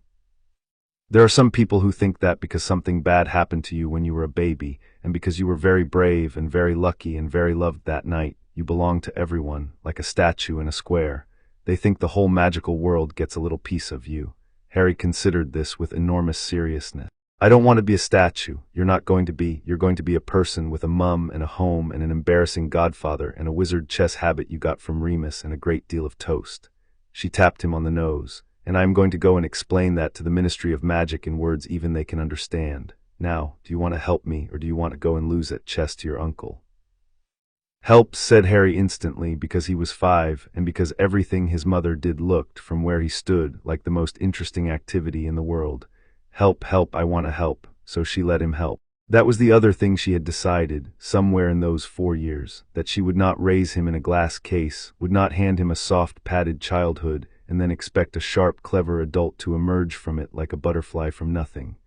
He helped her draft the reply. He sat on her lap at the great desk in the study and watched her dip the quill, and she said the words out loud as she wrote them so he could hear how a strong letter sounded, calm and exact and impossible to argue with. And when she got to the part where she invited the department to send their assessor to pot her place at their earliest convenience, he asked why she was inviting them when she didn't want them to come. "Because," said Lily, "the fastest way to win a fight someone else has started is to walk toward it. If I refuse, I look like I've got something to hide, and people who look like they're hiding something get investigated harder. If I say come at once, come today, come and look at everything, then I'm the one in charge of the room before they've even arrived." She signed her name with a flourish that James would have recognized. "Always walk toward it, Harry. If you've done nothing wrong, the worst thing you can do is run." "I will remember that one," said the ward unexpectedly, and Lily glanced up at the ceiling. "Were you taking notes?" "I take notes on everything. The mother says that the heir should here again." "It is a long list. This is now upon it." "Flatterer," said Lily, and went to seal the letter, and pretended she had something in her eye. The assessor came 3 days later, and her name was Dolores Umbridge, and she was, in the year 1986, a junior official with a great deal of ambition and a very small office, and she arrived at Potter Place in a cardigan the color of cough syrup with a clipboard held against her chest like a shield and a smile that did not reach within a country mile of her eyes. "Mrs. Potter," she said, in a voice like sugar poured over a cheese grater, "how kind of you to receive me so promptly. I'm sure this is all a formality. The department simply likes to be thorough, where children of national significance are concerned." "The gate admitted her on your word," said the ward low for Lily alone. "I do not care for her.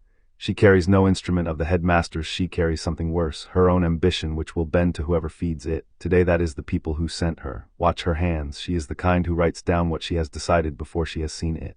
"Of course," said Lily in a voice that exactly matched Umbridge's for warmth and exceeded it for steel. "Do come in. I've laid tea in the morning room, and Harry's just here. Harry, come and say hello to the lady from the ministry." Harry came. He had been coached lightly the way you coach a clever child, which is to say not at all in the words and entirely in the principle. Be yourself, be polite, tell the truth, and if she asks you a silly question you may answer it as silly questions deserve. He came into the morning room in his ordinary clothes, with a smear of jam at the corner of his mouth that Lily had deliberately not wiped away, because she wanted Dolores Umbridge to file a report on a happy, slightly sticky, entirely ordinary child, and not on the polished little martyr the department had been hoping for. "Hello," said Harry. "Are you the one who thinks I'm a statue?" There was a short, rich silence. "I beg your pardon," said Umbridge. "Mum says some people think I belong to everyone like a statue in a square." Harry climbed onto the sofa next to his mother and leaned against her, comfortable, unbothered, a child entirely certain of his place in the world. "I told her I don't want to be a statue, I want to be a person. She said that was the correct answer." He looked up at Lily for confirmation. Was that the correct answer? It was the correct answer, Lily agreed gravely. Umbridge's smile had set like cooling wax. She made a note on her clipboard. Lily would have given a great deal to read it, and did not need to, because she could see in the angle of the pink quill exactly the kind of note it was. The note of a woman who has arrived to find a victim and discovered a household instead. The assessment took an hour, and Dolores Umbridge spent most of it trying to find a crack and the rest of it pretending she had not failed to find one. She asked about Harry's schooling, and Lily produced a curriculum that would have shamed a small academy. She asked about his diet, his sleep, his exposure to dangerous influences, and Lily answered each in turn, calm and complete, while Harry built a fort out of sofa cushions and demolished it again with the focused industry of a child who has correctly judged that the adults are busy. It was when Umbridge asked, with her head tilted at its most sympathetic angle, whether Lily did not think the boy would benefit from the structure and oversight that the ministry, or a guardian of recognized standing, might provide, that Lily set down her teacup with a click that ended the pretense between them. "Madam Umbridge," she said, "let me save us both the rest of this afternoon. You were sent here to build a case. You were told, by someone who did not put it in writing, that the Potter boy's upbringing was a matter of public concern, and that a thorough enough assessment might turn up grounds for the ministry to take an interest in his guardianship. You came expecting to find a grieving, overwhelmed young widow who could be flattered or frightened into accepting help she didn't ask for. I understand. It's a sound plan. It's just been aimed at the wrong house." She smiled, and it was a perfectly pleasant smile, and it was the most frightening thing in the room. So here is what your report is going to say. It is going to say that Harry Potter is healthy, educated, articulate, and conspicuously loved. It is going to say that his guardian is of sound mind and ample means, and that there are no grounds whatsoever for the department's continued interest. And it is going to say these things because they are true, and because the alternative is that I take this matter to the Wisengamot myself, with my son beside me, and ask in open session exactly who instructed your department to investigate a war hero's widow, and why, and on whose authority. I have a great many friends, Madame Umbridge, and an estate older than the ministry, and a story the Daily Prophet would print on the front page for a week. Do you really want to be the name attached to the persecution of Lily Potter? Umbridge's smile had drained away entirely. I'm sure, she said in a voice gone thin, that the department never intended any persecution. I'm sure it didn't, said Lily. Departments rarely intend anything. They're pointed. Now, more tea, or shall I show you to the gate? The assessor DPARTS, the ward reported, an indecent satisfaction running through the old stone. Her report will be everything you said it would be. She is too ambitious to attach her name to a losing fight. The foot is withdrawn from the door. Advisory, the headmaster will note that this path is closed. He will not waste another year on the ministry. He will turn in time to the one door he still OWNS, the school, but that is years away yet, and today you won. Today we won, Lily agreed, and went to find her son, who had fallen asleep in the rubble of his cushioned fort with his thumb near his mouth and a wooden knight clutched in his fist, and she stood over him for a while and did not name what she felt, and then she carried him up to bed. The headmaster did not, as it turned out, give up on the ministry path so much as set it down for later and reach quietly for another. He understood, as the ward had understood, that a man locked out of a door can sometimes slip a thing through the window, and on the morning of Harry's 6th birthday a parcel arrived that very nearly did. It came among the others, and that was the cleverness of it. Sirius had sent a child-sized racing broom that Lily confiscated before Harry had finished reading the label, and a drum which she confiscated faster, and a note that read only when in doubt, add noise, which she kept. Remus had sent a book of star maps. There were cards from old order friends, and a hamper from the Longbottoms, and a lopsided cake from the Potter Place kitchen that Harry had helped to ruin himself. And in among all of it, wrapped in paper the deep blue of a particular set of robes, was a slim and beautiful volume bound in dragon hide, with Harry's name worked into the cover in gold and no sender's name anywhere upon it. That one, said the ward before Harry's fingers had touched it. Do not let the air open that one. Lily had it out of the pile and across the room and held at arm's length before Harry had drawn breath to protest. Why, she said, what is it? A gift, said the ward, and the dryness was gone from it. A very fine gift. A book of wizarding TALES, rebound AT great expense, exactly the sort of thing a lonely, bookish, famous boy might treasure and carry everywhere and sleep beside. And worked into the spine, mother, beneath the gold is a charm, 3 strands. The first is a trace to know where the air goes. The second is a whisperwork to warm HIM over years toward a certain name, a certain voice, a certain old man who means HIM nothing but good. The third is the finest of the 3 and the foulest, a listening work that would carry the sound of this house back to the one who sent it.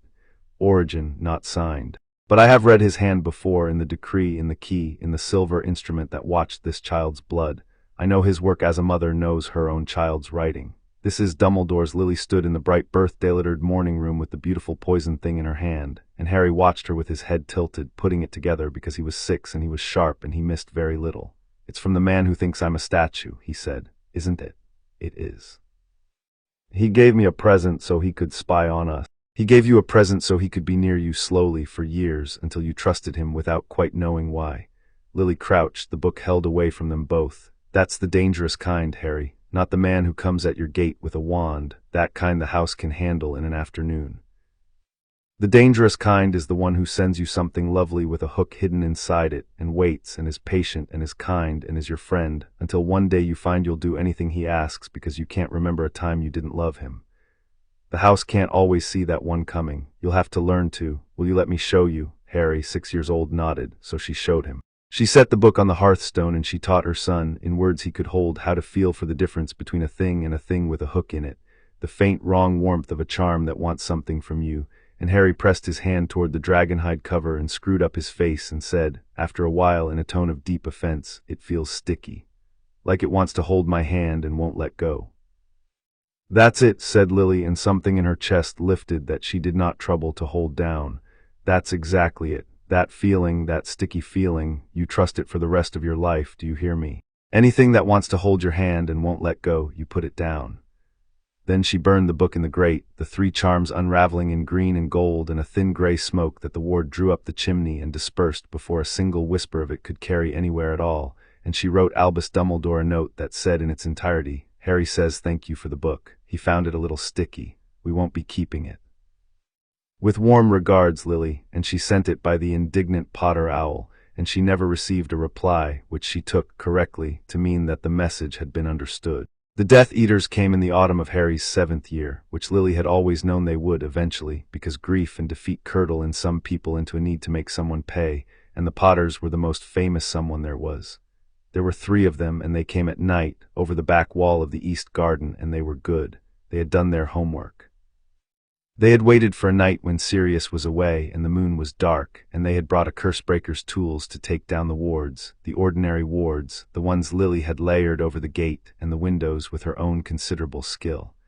They had not done their homework on the other ward. No one ever had, that was rather the point of it. Lily woke to a single word in the dark. "Intrusion," said the voice, and it was not the dry, amused voice of the breakfast table. It was something vast and cold and entirely without humor, the voice of a thing that had been built for exactly this and had waited 1,000 years to do it. 3, armed, intent to kill the air. The outer wards are falling. They will not reach the stair. Mother, wake, not because I need you.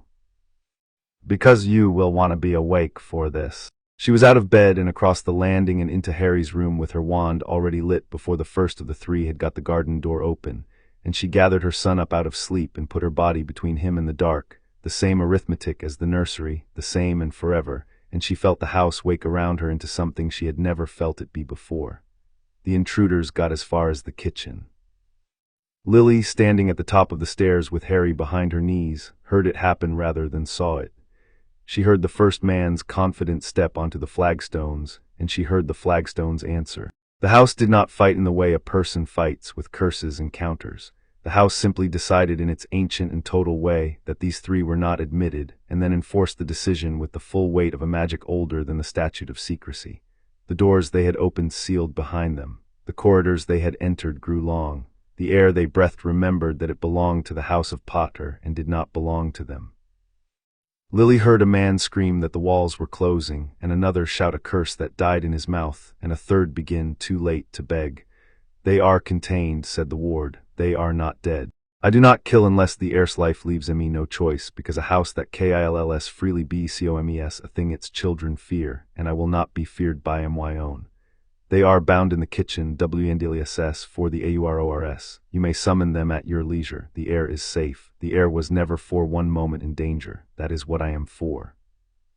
And it was then, with 3 captured killers howling in her kitchen and her wand still lit in her hand, that Lily became aware of the warm weight pressed against the back of her legs, and the voice coming up from it, not frightened, only curious.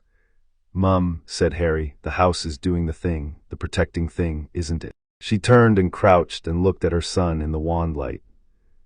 He was 7 years old, and there were men in his house who had come to kill him, and he was looking up at her with his mother's green eyes wide and clear and entirely unafraid, because in 7 years of his life nothing had ever once been allowed to truly frighten him, because she had spent every one of those years making sure of it, and the cost of that certainty was being paid downstairs right now in the dark, by a house that loved him on her behalf.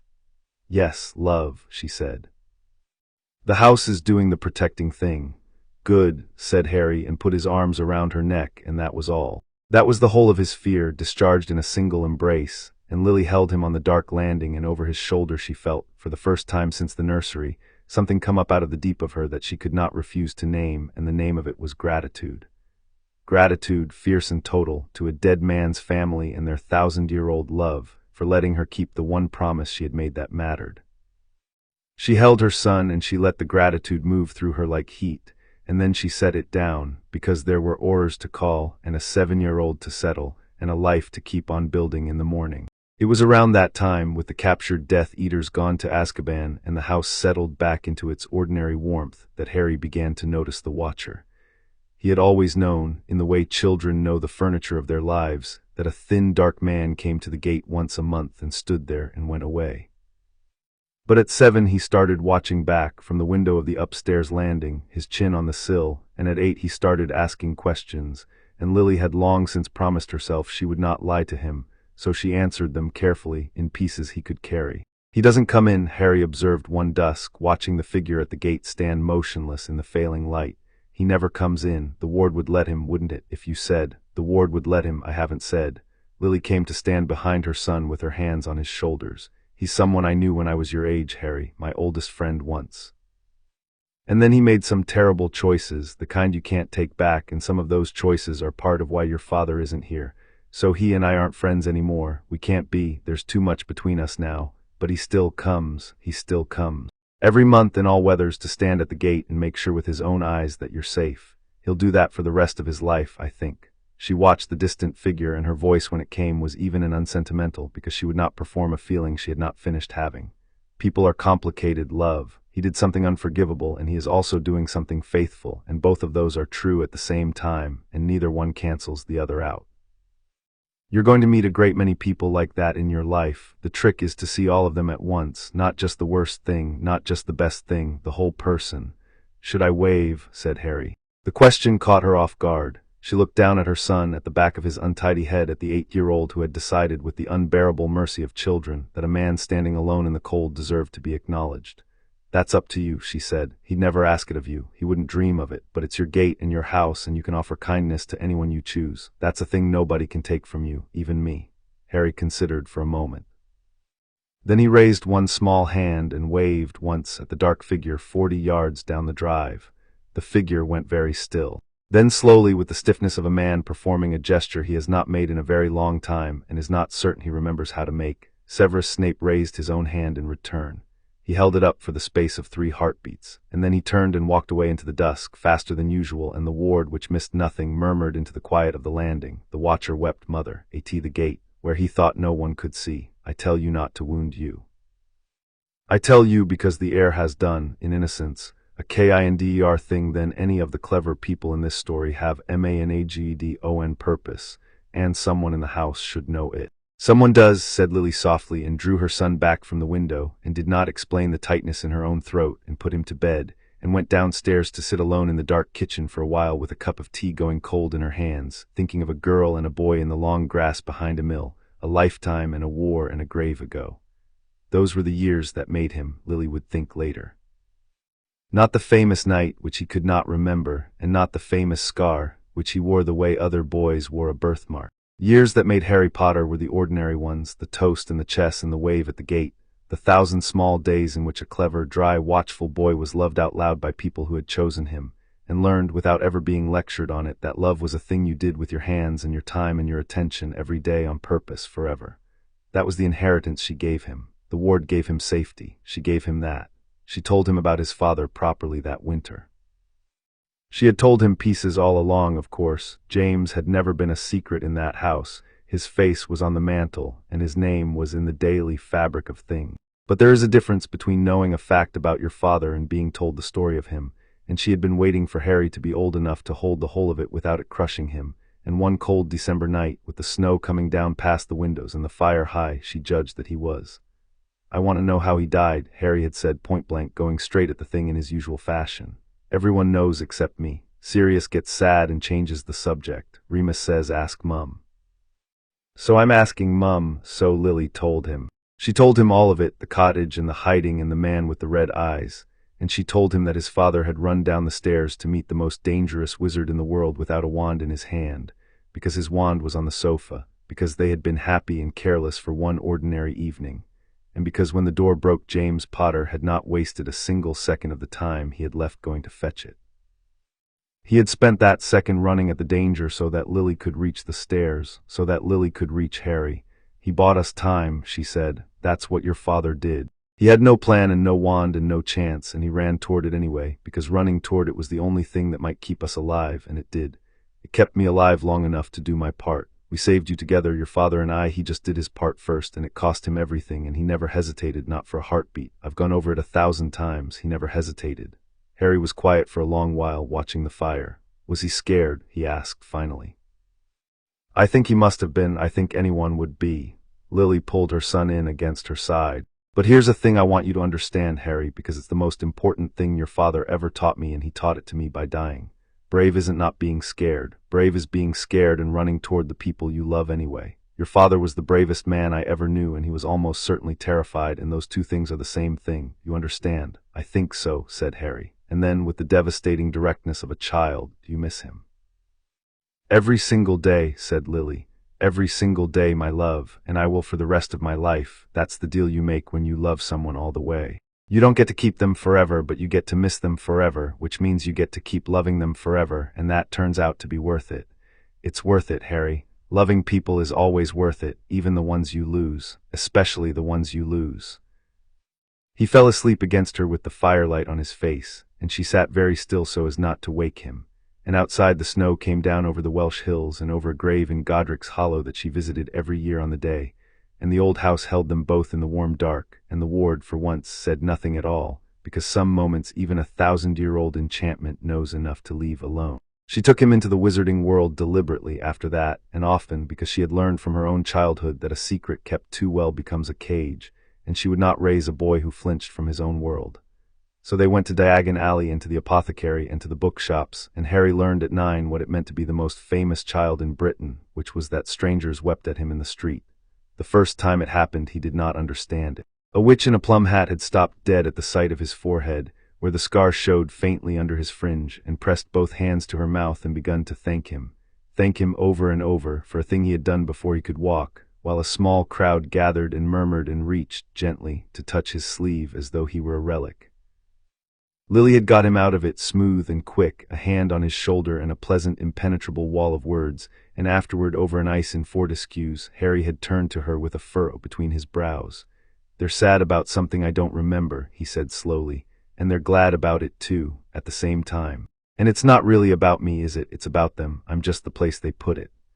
Lily looked at her 9-year-old son, who had reasoned his way in 30 seconds to a truth most famous people never reach in a lifetime, and decided that he was going to be all right, that whatever Hogwarts and Dumbledore and the long shadow of the prophecy threw at him, the person underneath was sound all the way down. "That's exactly what it is," she said. "You're the place a whole frightened country has decided to put its relief. It's a great deal to ask of a person, and nobody asked you, and you're allowed to find it exhausting, and you're also allowed to be kind about it, because most of them mean no harm, both at once. You're getting good at both at once. It's like the statue thing," said Harry around a mouthful of ice. "From when I was little, I'm still a bit of a statue to them. You are, but here's the secret." She lined in, conspiratorial, the way she did when she was about to hand him something to keep. "A statue can't walk away from the square. You can. Any time you like, you put your hood up and you become a perfectly ordinary boy buying ice with his mother, and the famous one stays behind in the square for them to cry on. They never get to follow you home. Home is ours." She tapped his nose, the old gesture. "Don't ever let them have home." It was on the way out of the alley that day that she saw him, far down the cobbles by the steps of Gringotts, a tall figure in deep blue robes who was not looking at them, and was very carefully not looking at them, which was its own kind of looking. He did not approach. He had learned that lesson at her gate and again over a burned book. But he was there on the day the Potters happened to be in the alley, and Lily did not believe in that kind of coincidence, and she put her hood up and her son's hood up and walked him home the long way, and behind her the ward murmured the headmaster WHCHES from a distance. "He does not move. He is counting the YEARS, mother. He knows the one door he still owns will open of its own accord when the boy TURNS 11. He can afford to wait, so can we." But not forever. The letter came when Harry was 11, of course. It came in the way it comes to every magical child in Britain, by owl in green ink, addressed in a hand that had addressed such letters for 100 years, and it landed on the breakfast table between the toast and the marmalade with a soft official weight. "Mr. H. Potter," it said, "the East Bedroom, Potter Place." Harry looked at it. Lily looked at it. And the ward, which had been waiting 11 years for exactly this envelope, spoke into the morning quiet with a gravity it usually saved for intruders. "The last door," it said, "the one he still OWNS. It has ARRIVED, mother, the school." Lily picked up the letter and turned it over in her hands and did not open it, not yet, and across the table her son watched her with his father's hair in her own eyes and a question already forming. And she knew that the easy years were over, and that the next fight would be fought not at her own gate, but inside the walls of the one place she could not follow him, and that she had 11 weeks to get him ready for it. "Well," she said, and set the letter down, and smiled at her son with all the teeth and trouble she imagined James would have brought to the moment. "I suppose we'd better talk about Hogwarts." Chapter 3 and Chapter 4, The Letter in the Lock. The family council convened that evening, which was to say that Sirius and Remus came to dinner and the argument started before the soup. You can't send him. Sirius had been pacing the kitchen since the moment Lily told him about the letter, and pacing was, for Sirius, a form of thinking out loud with his feet. Lily, that castle is his castle, Dumbledore's. He owns the wards, he owns the staff, he owns the ghosts and the staircases and the bloody suits of armor. You spent 11 years building a fortress the man can't get into, and now you want to hand him the boy gift-wrapped for 10 months of the year. I want, said Lily, ladling soup with the steadiness of a woman who had decided exactly how this conversation would go before anyone arrived, to give my son the best magical education in Britain, which happens to be located inside the one building I can't follow him into. Yes, that's the problem. Sit down, Sirius, you're making the ward nervous. I am not nervous, said the ward with dignity. I am 1,000 years old, but he is making the soup cold. Remus, who did his thinking sitting still, turned his spoon over and over and finally said the thing none of them wanted said. He has to go, Sirius. That's the part we keep dancing around. It isn't really about the education, though the education matters. It's that Harry can't grow up in a fortress. Lily knows that better than any of us. He glanced at her, gentle and certain. You said it yourself years ago. A secret kept too well becomes a cage. A boy kept too safe becomes a man who can't function in the world he's been kept safe from. If we wall him up here until he's 17, we hand Dumbledore exactly the thing he wanted in the first place, a Harry Potter who's never learned to stand on his own, who arrives in the world helpless and grateful for the first hand that steadies him. The fortress was right for a baby. It's wrong for a boy of 11. The kitchen went quiet. Harry, who had been sitting at the end of the table eating bread and pretending not to listen with the transparent intensity of a child who is listening to everything, put down his crust. I want to go, he said. 3 adults looked at him. I've thought about it, Harry went on, in the careful way he had when he had genuinely thought about something and wanted to be taken seriously. Not just the magic, though I want the magic. I've spent my whole life being the most famous boy in Britain and never actually meeting any of the people I'm famous to. I live in a beautiful house with a talking wall and 3 grown-ups who love me and a man who waves at me from the gate. And I wouldn't trade any of you, but I've never had a friend my own age, Mum. Not one. I want to find out who I am when you're not in the room. I think that's allowed. I think that's the whole point. Lily set down the ladle. She looked at her son for a long moment, and something passed over her face that she did not let resolve into tears, and then she nodded once. It's allowed, she said. It's more than allowed. It's the bravest thing on the table tonight, and it came from the youngest person here, which is about right for this family. She sat down. All right, he goes. But he goes on my terms, not Dumbledore's, and that means I have a letter to write and a meeting to win, and you two are going to help me decide exactly what I'm going to demand. The terms took most of the night to draft and were, in the end, fewer than Sirius wanted and sharper than Remus expected. Lily would not ask the impossible.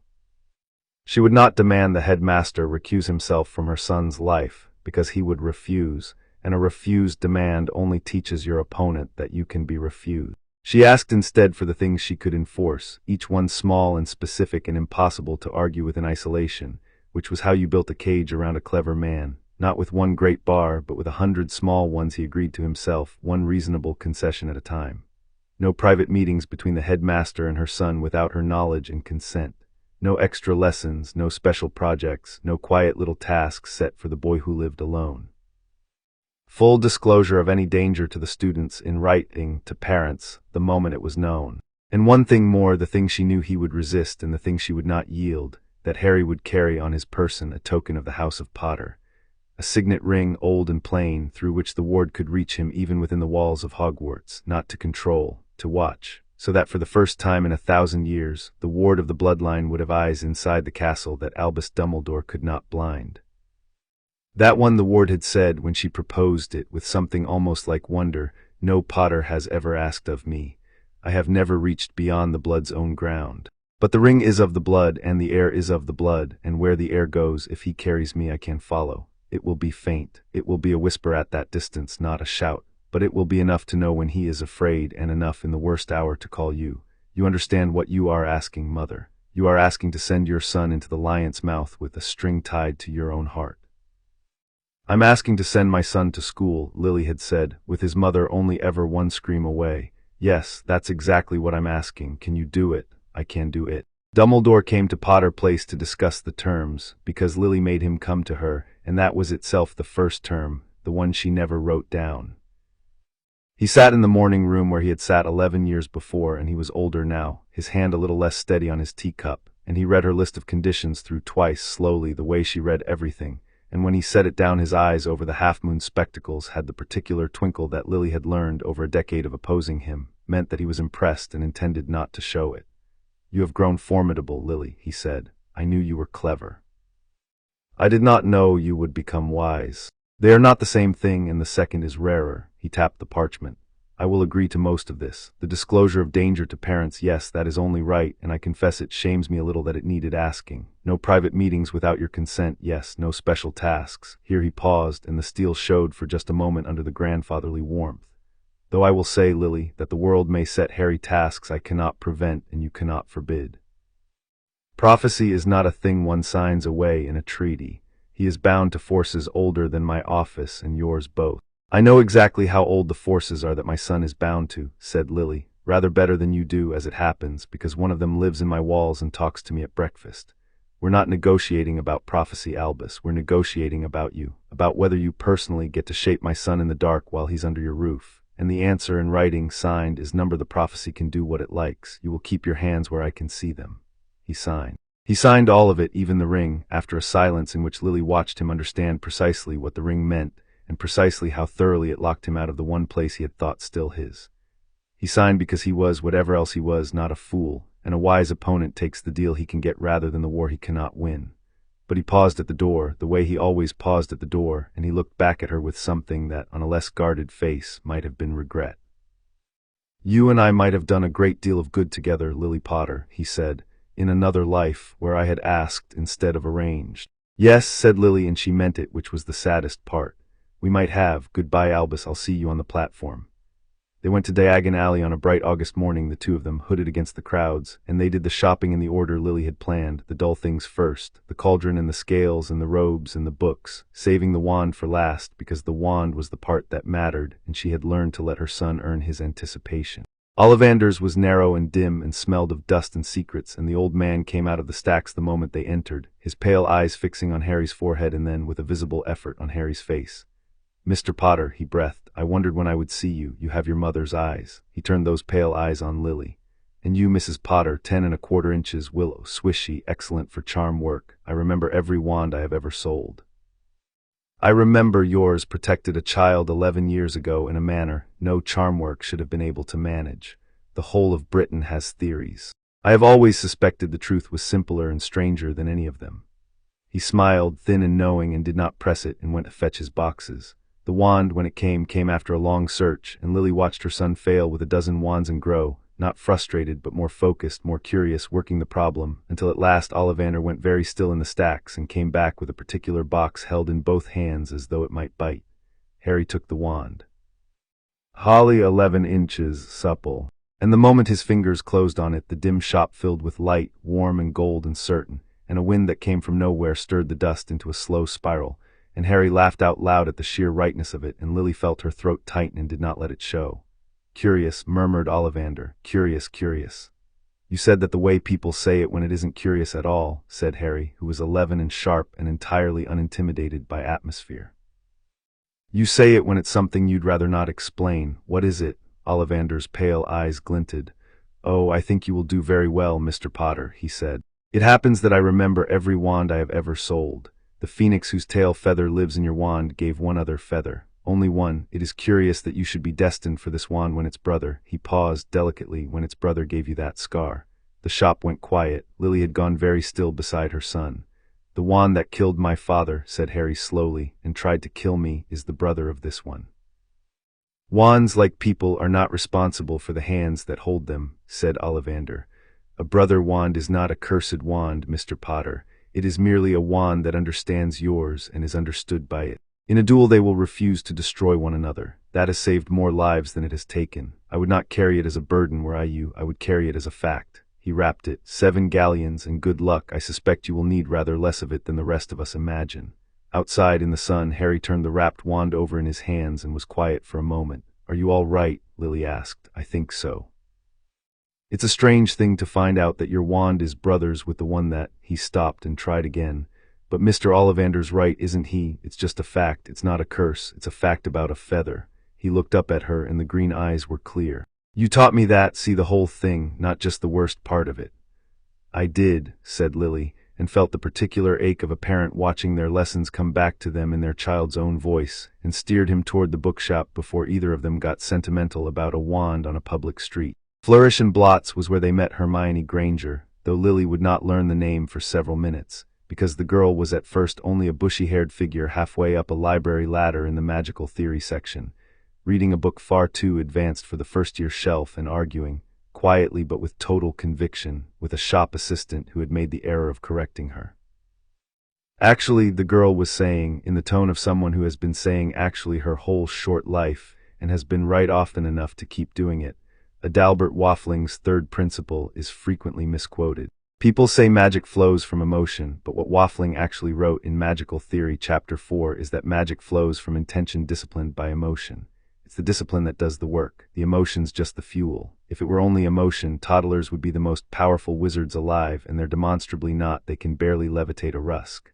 She came down the ladder, nose still in the book. I've read ahead, all of first year and most of second.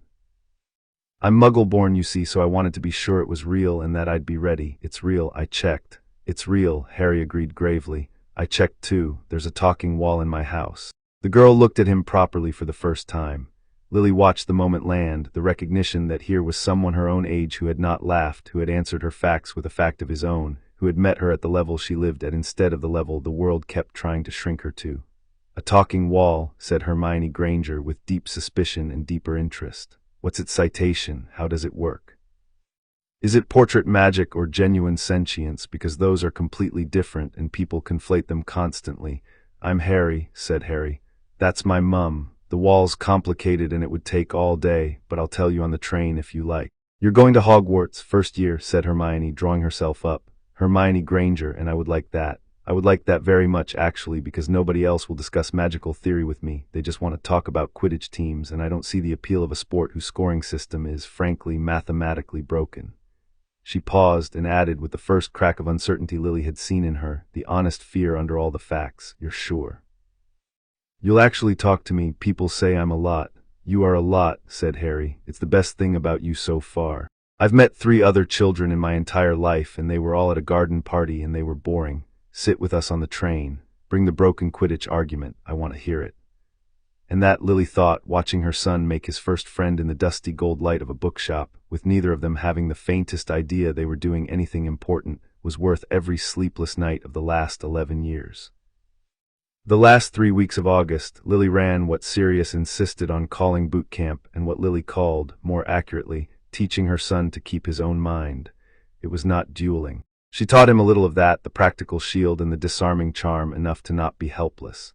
But the thing she drilled into him morning after morning at the great library table was subtler, and she believed more important, because the danger waiting for him at Hogwarts was not a man with a wand. The danger was a kind voice, a guiding hand, a gentle suggestion repeated until it felt like his own idea. They won't come at you with a curse, she said, again and again. Curses the castle and your friends and your own wand can handle. They'll come at you with attention, with flattery, with a quiet word in a warm office and a bowl of sweets and a grandfather's smile, telling you you're special, you're chosen, you're the only one who can. And every word of it will be designed to make you feel that you owe something, that you must, that there's no choice. So here is the thing I need you to carry, Harry, above everything else. She made him look at her. Whenever anyone tells you that you have no choice, that is the exact moment you have won. The words you have no choice are a lock. And you, my love, were born with the key. You always have a choice. Sometimes it's a hard one. Sometimes it costs you. But it's always there, and the people who tell you it isn't are the people trying to take it. She taught him to feel the sticky feeling in words as well as objects, the faint wrong pull of a sentence built to move him. She taught him to ask, when offered anything, who benefits, and to keep asking until the answer was clear. And she taught him the ring, the plain old signet of the House of Potter, how to turn it on his finger and feel the faint far whisper of the ward come up through it like the warmth of a banked fire, so that wherever he was in the castle he would never be entirely beyond the reach of home. It can't do much at that distance, she warned him. It can't seal a door or stop a curse. It's a whisper, not a fortress. But it can always tell me you're frightened, and in the worst hour it can call me, and I will come, Harry. Do you understand me? There is no wall in Britain old enough to keep me from you if that ring goes cold with your fear. I came back from the dead once already on your account. I'm not going to be stopped by a long walk. The farewell dinner was the night before the platform, and it was loud and bright, and exactly the kind of evening James would have loved.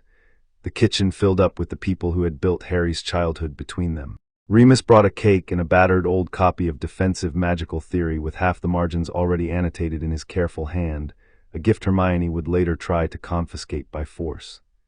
Sirius brought, in defiance of every confiscation in their shared history, a broomstick servicing kit, and a great deal of unsolicited advice about girls, which Lily vetoed, and about teachers, which she allowed. It was after the cake, when Harry had been sent up to finish packing and came down again for a forgotten book, that he found Sirius alone in the study, turning a blank piece of old parchment over in his hands with an expression Harry had not seen on his godfather's loud, bright face before. "Come here," said Sirius. "There's something I want you to have, and I want to give it to you without your mother in the room, because she'll say it's irresponsible and she'll be right, and I'm going to do it anyway." He held out the parchment. "Your father and I made this, him and me and Remus and one other when we were your age and a bit older. Took us years. It's the finest piece of magic for schoolboys ever produced, and I say that having seen your mother work." He tapped the blank surface with a borrowed wand. "I solemnly swear that I am up to no good." Ink bloomed across the parchment, lines and corridors and tiny moving dots with names beside them, the whole of Hogwarts laid out and labeled and alive. "It's a map," breathed Harry. "It shows everyone, it shows where everyone is. Every soul in the castle, every secret passage we ever found, and we found all of them." Sirius's voice had gone rough. "Your dad was Prongs, I was Padfoot, Remus was Moony. You'll work out why one day, and your mum can explain the rest. It's her story to tell as much as mine. We were terrors, Harry. We were brilliant and we were terrors, and we loved each other like brothers, and your father was the best of us, the bravest and the kindest, and the one who made the rest of us better than we'd have been alone." He stopped. The fourth name, the one he had not said, hung in the room between them. "There were 4 of us. One of them is the reason your father's dead. I won't pretend that away, and I won't make you carry it tonight. But I want you to have the map, because 3 of the 4 of us loved your father, and 3 of the 4 of us would have died for you, and this is the thing we made together when we were happy, and you should have it. You should walk those corridors with us at your back, even the ones of us who aren't, even the ones who can't walk them with you." Harry looked at the map, at the small dot labeled Albus Dumbledore moving slowly behind a labeled gargoyle, at the whole living architecture of the place he was about to enter, and he understood, with the quickness his mother had given him, exactly what he was holding. "I'll know where he is," Harry said slowly. "Dumbledore, any time. I'll be able to see him coming." "You'll be able to see everyone coming." Sirius grinned, and it was wet and fierce and entirely Padfoot. "Your mums locked him out of your vaults and your house and your guardianship. I'm just adding the last lock she couldn't reach. With this, the old man can't even sneak up on you in a corridor. Wipe it after you read it, I solemnly swear. The mischief managed to clear it, and tell no one you have it, especially not a certain greasy professor who confiscated it off us in our day and would dearly love to know where it went." He folded Harry's fingers around the parchment. "Welcome to the Marauders, kiddo. There's 3 of us left, and you make 4. Your dad would be so proud he'd be unbearable. He'd be the worst. We'd never hear the end of it." Harry hugged his godfather hard, the map crushed between them, and neither of them said anything for a while, and in the doorway Lily stood unseen with her hand over her mouth, having come to find her son and found instead the last of the Marauders passing the torch, and she did not interrupt, and she did not confiscate the map then or ever, because some gifts a mother knows enough to let through the gate. The morning of the 1st of September, the kitchen of Potter Place was the fullest it had been in years. Sirius had stayed the night on the principle that no godson of his was going to leave for school without a proper send-off, and had risen at an hour Lily had not known he was capable of seeing. Remus had walked up the drive at dawn with a thermos of something restorative and a list, written in his careful hand, of which professors could be trusted and which could be charmed and which were best simply avoided, annotated with the authority of a man who had once taught there. And Lily had made the breakfast herself, the whole groaning spread of it, because there were some things a mother did with her own hands on the morning her only child left home, and a last breakfast was one of them. "Eat," she told Harry, who was too keyed up to manage more than toast. "I mean it. You won't get another meal until the feast tonight, and a hungry wizard makes a careless one. That's not superstition, that's blood sugar. Eat." "You sound like a textbook," said Harry, eating. "I sound like your mother, which is a textbook with opinions and a wand." She refilled Sirius's tea before he could reach for it, an old reflex, the management of a household that had learned to run on her quiet competence. Now last things, you have the wand, yes, the cloak, packed, the map which I am officially pretending not to know about. Harry's mouth twitched. Officially packed, the ring. He held up his hand where the plain old signet sat on his finger, and turned it once, and across the kitchen the ward said, warm and present, I feel it air. I will feel it all the way to that castle and all the way home again. Gioan learn, I have the gate. Then you have everything that matters, said Lily, which is to say you have the means to defend yourself, the means to hide, the means to see trouble coming, and the means to call your mother. Your father went to school with considerably less and caused considerably more chaos, so I'd say you're overprepared, which is exactly how I like it. She set down the teapot and looked at the three faces around her table, the godfather and the honorary uncle and her son, the whole improbable family that a war and a ward had built her out of the wreckage of a worse story. Sirius, Remus, thank you for being here this morning. It means more than I'll say in front of the boy, because he'll only get ideas about being important. I am important, said Harry around the last of the toast. The ward says so, it's in the walls, you can't argue with the wall. The walls, said Lily, have been encouraged by certain godfathers to flatter you, and will be reviewing the wall's editorial standards while you're away.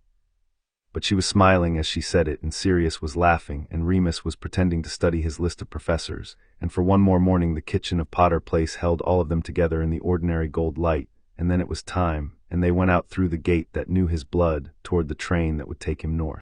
King's Cross on the 1st of September was a wall of steam and noise and trunks, and Lily walked her son onto platform 9 3/4 with one hand on his shoulder and her senses wide open, because a crowd was exactly the kind of place where a patient man might arrange a quiet little coincidence. The ward, faint now through the signet ring on Harry's finger, confirmed her instinct within a minute. The red-haired family, it murmured, so quiet she had to still herself to hear it. At your 2 o'clock, the mother asks loudly, for all to hear, which platform, as THOUGH she has not brought children here every September for a decade. It is a performance, mother, staged. The question is whether it was staged for you. Lily followed the murmur and saw them, a plump, kind-faced woman in a patched coat, shepherding a gaggle of red-haired children, calling out about muggles and platforms in a voice pitched for an audience. It was clumsy. It was so clumsy that it was almost certainly not the woman's own idea. And the youngest boy, the one Harry's age, stood a little apart from the performance, scuffing his shoe and looking, Lily thought, precisely as mortified as any 11-year-old whose mother is being loud in public, which was to say genuinely, which was to say he was not part of whatever this was. Assessment, said the ward. The mother was asked by someone SHETRUSDS and ADMIRES to be sure her youngest found the Potter boy on the train and offered HIM friendship. SHE was not asked to harm, she was asked to introduce. She believes she is doing a kindness, and Dumbledore believes he is planting a friend he can trust near the air, but the boy himself knows none of it, mother. The boy is just a boy. Whatever the old man intended, what stands THERE scuffing his shoe is not an instrument. It is a child. Lily crouched to Harry's level one last time, there on the steaming platform, and she told him the truth, because she always told him the truth. Harry, see the red-haired family. The youngest boy's going to find you on the train. It won't be entirely an accident. Someone arranged for him to meet you, the way someone arranged a great many things in your life, and I think you can guess who. Harry's eyes went to the boy, then back to his mother, and she watched him do the arithmetic she had taught him since he was 6. So I shouldn't trust him. No, said Lily. That's the wrong lesson, and I want to be careful you don't learn it. Listen to me. The boy didn't arrange anything. The boy's just a boy whose mum was asked a favor by a great man she looks up to, and who has no idea he's standing in the middle of someone else's plan. If you push him away because of what Dumbledore wanted, then Dumbledore's still the one deciding who your friends are. He's just deciding them by making you reject the ones he chose. Do you see the trap? Either way, he's holding the strings. She tucked his fringe back over the scar. So do the only free thing there is, forget who arranged it, meet the boy. And then decide for yourself, with your own eyes, whether you like him. If you do, he's your friend and Dumbledore can choke on it. If you don't, walk away, and that's free too. The only unfree choice is letting the old man's plan decide your heart in either direction. Choose for yourself, that's the whole of it. That's the whole of everything I've tried to teach you. Harry nodded slowly. Choose for myself, every time, about everything, for the rest of your life. She stood, and her hand lingered on his shoulder, and the train let out its great impatient shriek of steam. Now, go and have a childhood, you menace, write to me. Not because the ward can't tell me you're alive, it can, but because I want to hear your voice in your own words, and a mother is allowed to want that even when she has a 1,000-year-old enchantment for backup. All right, said Harry. Mum, and here he stopped, 11 years old, on the edge of leaving home for the first time, and for once he had no dry remark ready, and what came out instead was simply, thank you, for all of it, for the house and the toast and not letting me be a statue. I know it was hard, I was paying attention. Lily Potter, who had promised the empty dark 11 years before that she would do her crying alone, came within a hair's breadth of breaking the promise on platform 9 3/4, and did not quite, and pulled her son into a hug instead, fierce and brief, and let him go. Get on the train, love, she said. Go and be free. He got on the train. She stood on the platform until it pulled out, and she watched a pale hand wave from a window through the steam, and she waved back, and when the last carriage had gone, she stood there a moment longer in the thinning smoke, and then she squared her shoulders and disapparated home to a house that would be, for the first time in 11 years, quiet. The boy with the red hair found them within the hour, exactly as the ward had foreseen, sliding open the door of the compartment where Harry and Hermione were 3 rounds deep into the mathematically broken Quidditch argument. Anywhere else is full, the boy said, which was not true, and they all 3 knew it was not true, and Harry, who had been told the truth by his mother that morning and had decided to do the only free thing there was, looked at the boy's hand-me-down robes and the smudge on his nose and the way he was bracing himself to be turned away by the famous Harry Potter, and made his choice with his own eyes. Sit down, said Harry. We're settling whether Quidditch scoring is broken. Hermione says the snitch is worth too many points and ruins the integrity of the other 600 minutes of play. I think she's right, which is treason, apparently. You look like you have opinions about Quidditch. It's not broken, said the boy, sitting down with the helpless speed of someone who has just been handed the thing he wanted most and didn't dare ask for. It's brilliant. Catching the snitch isn't about the points, it's about I'm Ron Weasley. He stuck out the smudged hand. And the snitch is about ending it on your own terms. That's the whole. You really think it's broken? I think, said Harry, shaking the hand, that you're going to spend the rest of this train ride trying to convince me, and that Hermione's going to fact-check every word you say, and that it's going to be the best afternoon of my life. I've never had this before. 2 people my own age arguing about something stupid. You have no idea. He grinned, and it was James's grin, all teeth and trouble. Go on then, defend your broken sport. And Ron did, and Hermione did fact-check him, with a copy of Quidditch Through the Ages she produced from her trunk with the air of a duelist drawing a wand, and somewhere in the middle of it a round-faced boy lost a toad, and a girl with a clipboard helped him look for it, and Draco Malfoy slid open the door near the end with 2 large silent boys behind him and a sneer prepared in advance. They're saying Harry Potter's in this compartment, Draco said, his pale eyes going to the scar, to the place where everyone's eyes went.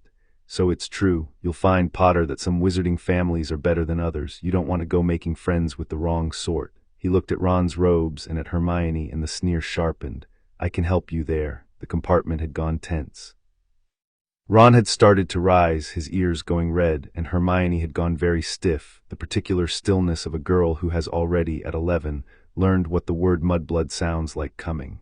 Harry did not stand. He looked at Draco Malfoy with his mother's green eyes and his mother's terrible calm, and he said pleasantly, What's your name?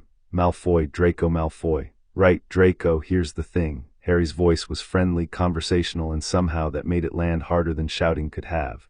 You've just walked into a compartment, looked at my 2 friends, and told me they're the wrong sort on the basis of a coat and a surname, and you've offered to help me pick better. So I've got all the information I need now, and I'll make my choice the way my mum taught me, with my own eyes. He let it sit a beat. I choose them. The boy who loves a broken sport and the girl who's read the whole library. I choose them, and I chose them an hour ago, before I knew your name, which means your offer arrived too late to do anything except tell me exactly what sort you are. Close the door on your way out. You're letting the cold in. Draco Malfoy opened his mouth, found nothing in it, and closed it again. The 2 large boys behind him shifted, uncertain. And then he went because there was nothing else to do, and the door slid shut, and Ron Weasley looked at Harry Potter with the dawning awe of a boy who has just watched a master at work. That, said Ron, was the most incredible thing I've ever seen. He's been lording it over the corridor all afternoon, and you just with your eyes, how did you do that without even standing up? My mum, said Harry simply. You'd like her, she's terrifying. Now, the snitch, you were saying it's about ending things on your own terms. Go on, I'm actually starting to come round. The Sorting Hat was the last test of the day, and it was, Lily had warned him, the one she could not predict, because the hat was a magic almost as old as the ward, and it answered to the castle, which answered to Dumbledore, and there was no telling what a 1,000-year-old hat might have been asked to do. Harry climbed the steps when his name was called, and the hall, which had been a normal nervous murmur, fell into the particular hush of 700 people all pretending not to stare at a scar, and he sat on the stool, and the hat came down over his eyes, and a small voice spoke inside his head. "Well, well," said the hat, "Harry Potter. I have been waiting for you, and I will tell you plainly, child, because you strike me as one who values plainness. I was asked about you. Oh, not in words. But the castle leans a certain way, and I feel the lining, and the leaning where you are concerned has a shape I recognize. Someone would be very pleased to see you in Gryffindor, where the famous and the brave are made, where a certain old man could keep a fatherly eye on a famous brave boy." "I can hear you," said a second voice then, vast and cold and amused, a voice that should not have been able to reach inside the walls of Hogwarts at all, a whisper carried 100 miles down a string tied to a signet ring and a mother's heart. "I am the ward of the House of Potter, and I am older than your felt and your leaning both, and I am listening to every word. Place the air where the air belongs, not where the old man leans, not where I would lean either, for I have my own washes and I set them aside. Where the boy belongs, nowhere else." The hat was quiet for a moment, which was, Harry would later learn, a thing the hat almost never was. "Two old magics in one boy's head," it said at last, with what might have been delight. "And neither one will tell me where to put you," and the old man would, and isn't that the most interesting thing to happen to me in 300 years? Then I shall do the unfashionable thing and ask the boy, "Where do you want to go, Harry Potter? Choose, truly choose." No one in this hall is holding your strings tonight, and that, I think, is the rarest gift anyone has ever managed to give you. And Harry, sitting on the stool with two ancient magics and an entire hall holding its breath, thought about it properly, the way his mother had taught him to think about everything that mattered. "I want to be brave," he thought, "not because it's expected. Because my dad ran down the stairs without a wand, and my mum stood her ground on a nursery floor, and bravery in my family means running toward the people you love. I'd like to learn it on purpose. But I don't want it handed to me because a famous boy is supposed to be brave. I want to choose it. Then it is chosen freely," said the hat, "and that is the only kind worth having," and it shouted to the hall, "Gryffindor." And the table under the gold and scarlet banner erupted, and Ron Weasley, sordid moments before, was on his feet cheering, and 100 miles away in a quiet house, a woman sitting alone at a kitchen table felt a whisper come up a string tied to her heart. "The heir has chosen. Freely. No hand but his own. He is where he wished to be," and Lily Potter put her face in her hands, alone in her quiet house, and let herself feel the thing she had been holding back all day, and the thing she felt was joy, fierce and aching and entirely her own, and there was no one there to see it, which was exactly how she had always planned to do her crying, and for once it was the good kind. Chapter 4. Chapter 5. Under the headmaster's roof, dear Mum, Harry wrote, at the end of his first week, by the light of a borrowed lantern in a 4-poster bed in a tower he was still learning the stairs of. "You were right about everything, which I assume you'll have engraved somewhere. The castle is alive, and the stairs move, and the ghosts are a bit much at breakfast. Ron eats like the food might be taken away, which Hermione says is the third youngest of 7 instinct, and is probably correct because she is always correct, which Ron finds infuriating and I find restful. I have not been turned into a statue once. Nobody here treats me like one for longer than a day, because after a day they've met me and I turn out to be just a boy who's behind on his potions essay. It's the best thing that's ever happened to me. Tell Sirius the map is everything he promised. Tell Remus his annotated book has already settled 4 arguments. Tell the ward I turn the ring every night so it knows I'm here. Tell yourself you did a good job. You did a good job, Mum. I'm happy, Harry." Lily read it 4 times and then pinned it to the kitchen wall beneath the 11-year-old list, beside the line that said "Let him be happy." And she did not cry because she had a great deal of practice, and she wrote back at once. And her letters were full of the dry warmth he had grown up inside of, and that was the rhythm the autumn took. A boy in a castle, a mother in a house, and an old voice that ran like a wire between them, faint and faithful, carrying word that all was well. The classes were a revelation to Harry, who had been taught at home by a mother who could make charms theory sing, but who had never been able to give him the one thing Hogwarts gave him in abundance, which was peers. He was good. 11 years of his mother's tutoring had seen to that, but he was not the best, and the discovery delighted him. Hermione was quicker on theory. A Ravenclaw girl could out-transfigure him. Ron, who could barely write an essay, had a feel for chess and tactics that left Harry standing. For the first time he was one clever child among many clever children, and the sheer ordinary joy of being merely very good at something instead of a legend obliged to be perfect was a gift he had not known to ask for. Only one class sat differently, and that was potions in the cold dungeon under the lake, taught by a thin dark man whom Harry had last seen waving back at him through a dusk 3 years before. He had known, of course. His mother had told him the whole of it, the friendship and the betrayal and the watch kept at the gate, because she always told him the truth. So Harry walked into the dungeon already holding the complicated fact of Severus Snape, the man who had helped to kill his father and had wept at his own gate over a child's wave, and he had decided on the train to see the whole person and not the worst part, because that was the thing his mother had spent his whole life teaching him to do. Snape did not make it easy. He swept into the room in his black robes and called the register, and when he reached Potter he paused, and the whole class held its breath for the famous cruelty the older students had promised, and what came instead was a silence, a long look, and then quietly, "Potter, sit at the front where I can see you," which the class took for hostility and which Harry understood with his mother's quickness for exactly what it was. The man wanted the most dangerous seat in the room, the one nearest the cauldron and the fumes and the accidents, occupied by the boy he had sworn to keep alive. He was hard on Harry. He was hard on everyone, but he was hard on Harry in a specific way, a way that always seemed to put Harry's cauldron under his eye, his ingredients under correction, his mistakes caught before they could become burns. A crueler boy would have hated him. A stupider boy would have missed it entirely. Harry, who was neither, watched the pattern for a fortnight and then did a thing that no Potter had done to a Snape in 15 years. He stayed behind after class on purpose and spoke to him. "You knew my mother," Harry said. "When you were my age, she told me all of it." Snape went very still over his marking, the quill suspended. "Did she? She doesn't lie to me, it's sort of her whole thing." Harry stood by the desk with his bag over his shoulder, 11 years old and entirely unafraid, which seemed to unsettle the professor more than any insolence could have. "She told me you come to the gate every month. She told me you wave back the time I wave. She told me you're the reason a lot of bad things happened and also the reason she's alive to be my mum, and that both of those are true at once and that I should see the whole person." He shrugged, the shrug of a boy laying down something heavy because he has decided not to carry it. "So I'm seeing the whole person. You've sat me at the front of the most dangerous room in the school for 2 weeks so you can catch my mistakes before they hurt me. You think you're hiding it, you're not. Thank you, that's all. I just wanted to say thank you so you'd know that I know." For a long moment Severus Snape said nothing at all. When he looked up his face had the particular rigidity of a man holding something very still behind it. "Your mother," he said at last slowly, "was the only person who ever looked at me and saw the whole person, as you put it, when there was a great deal less of me worth seeing. I had not expected to encounter the trait again." He returned his eyes to the parchment, dismissing him, but the dismissal had gone gentle. "You will continue to sit at the front, Potter. And you will improve your essay on the properties of Bezoar, which is presently an embarrassment to your mother's name. Go." Harry went. And in a quiet house 100 miles away, the ward murmured, "The Watcher and the Air have spoken. It went well, better than well. The boy has done again AT11, the kind thing the clever grown people cannot manage. I thought you would want to know," and Lily at her kitchen table smiled into her tea and thought that whatever else Hogwarts did to her son, it had not made him any less himself, and that was the whole of what she had been afraid of.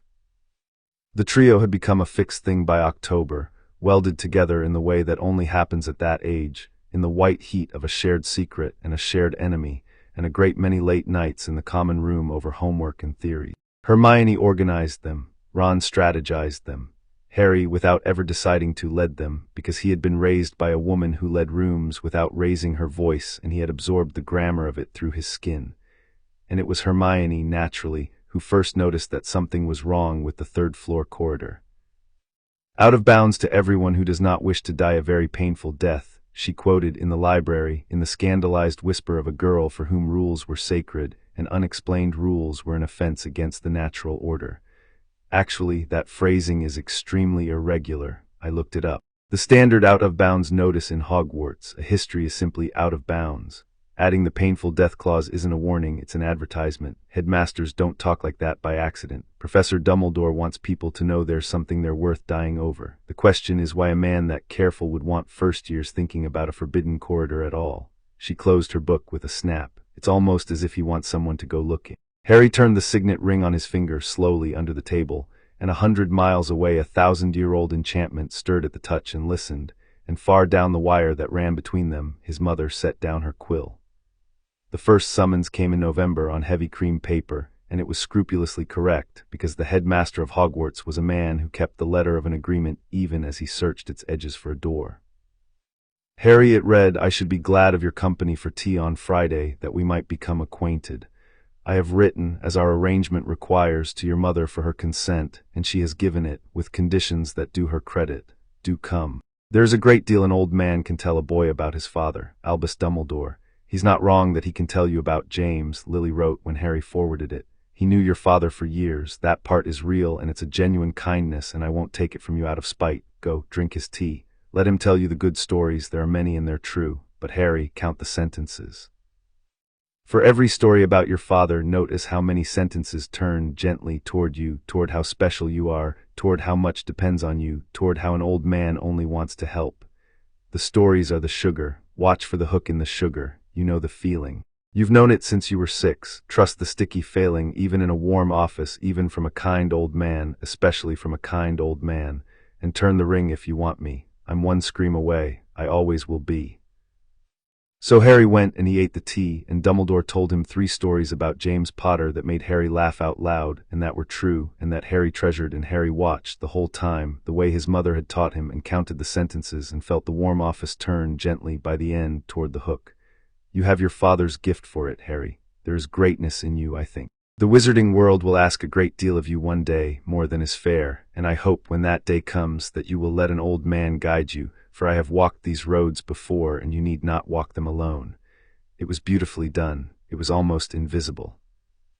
And Harry, who had been raised in a house with a wall that named manipulations out loud, felt it land like a fly on the back of his hand, and turned the ring once under the table, not in fear, but to share the joke, and 100 miles away his mother felt the private signal that meant he's trying it, and I caught it, and I'm fine, and she laughed alone in her kitchen, fierce and unseen.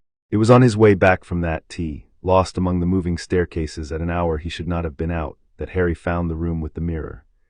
It stood alone in a disused classroom, tall as the ceiling, gold-framed, with words carved around the top that he had to stand on a desk to read, and that turned out, when he reversed them, to say, I show not your face but your heart's desire. And when Harry stood before it, he saw himself, and he was not alone in the glass.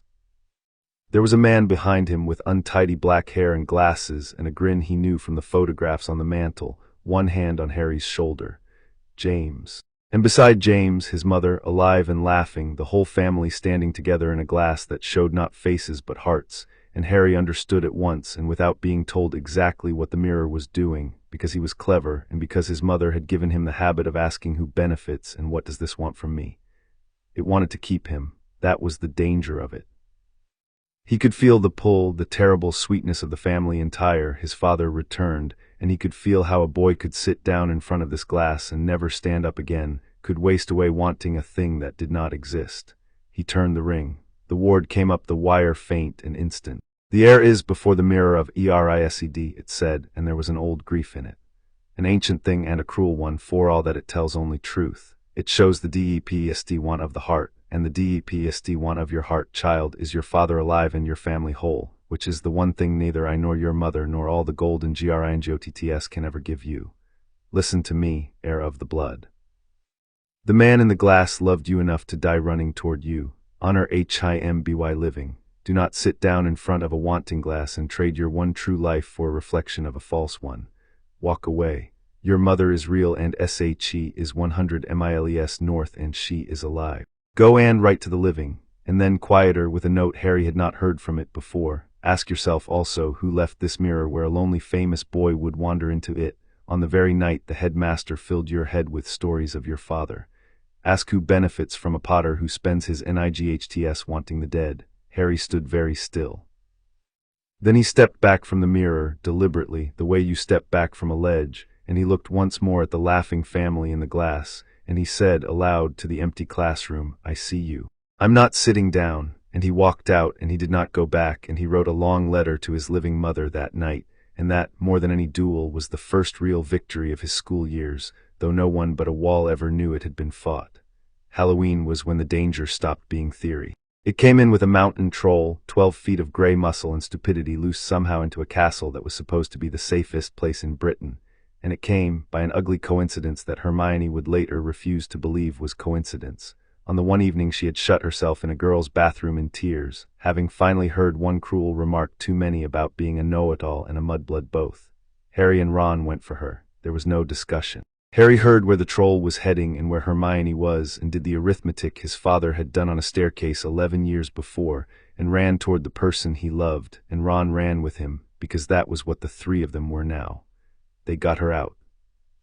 It was a near thing, full of broken pipes and a levitated club and a great deal of luck, and one piece of genuinely brilliant quick spellwork from Hermione, once she stopped crying long enough to be furious.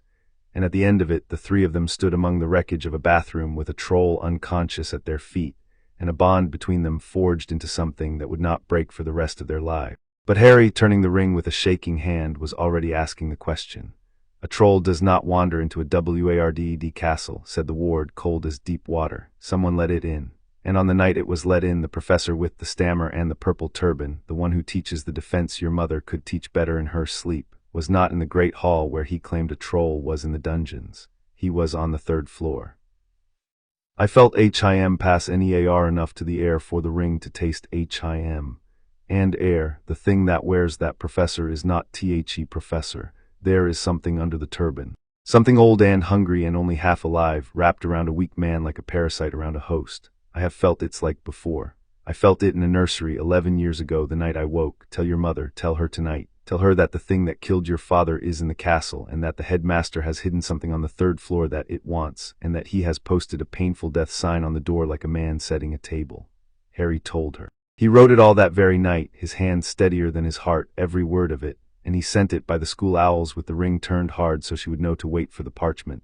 And 100 miles north Lily Potter read her son's careful account of a troll and a turban and a hidden thing behind a painful death door, and she went very still at her kitchen table, and then she stood, and the temperature of the whole house seemed to drop with her.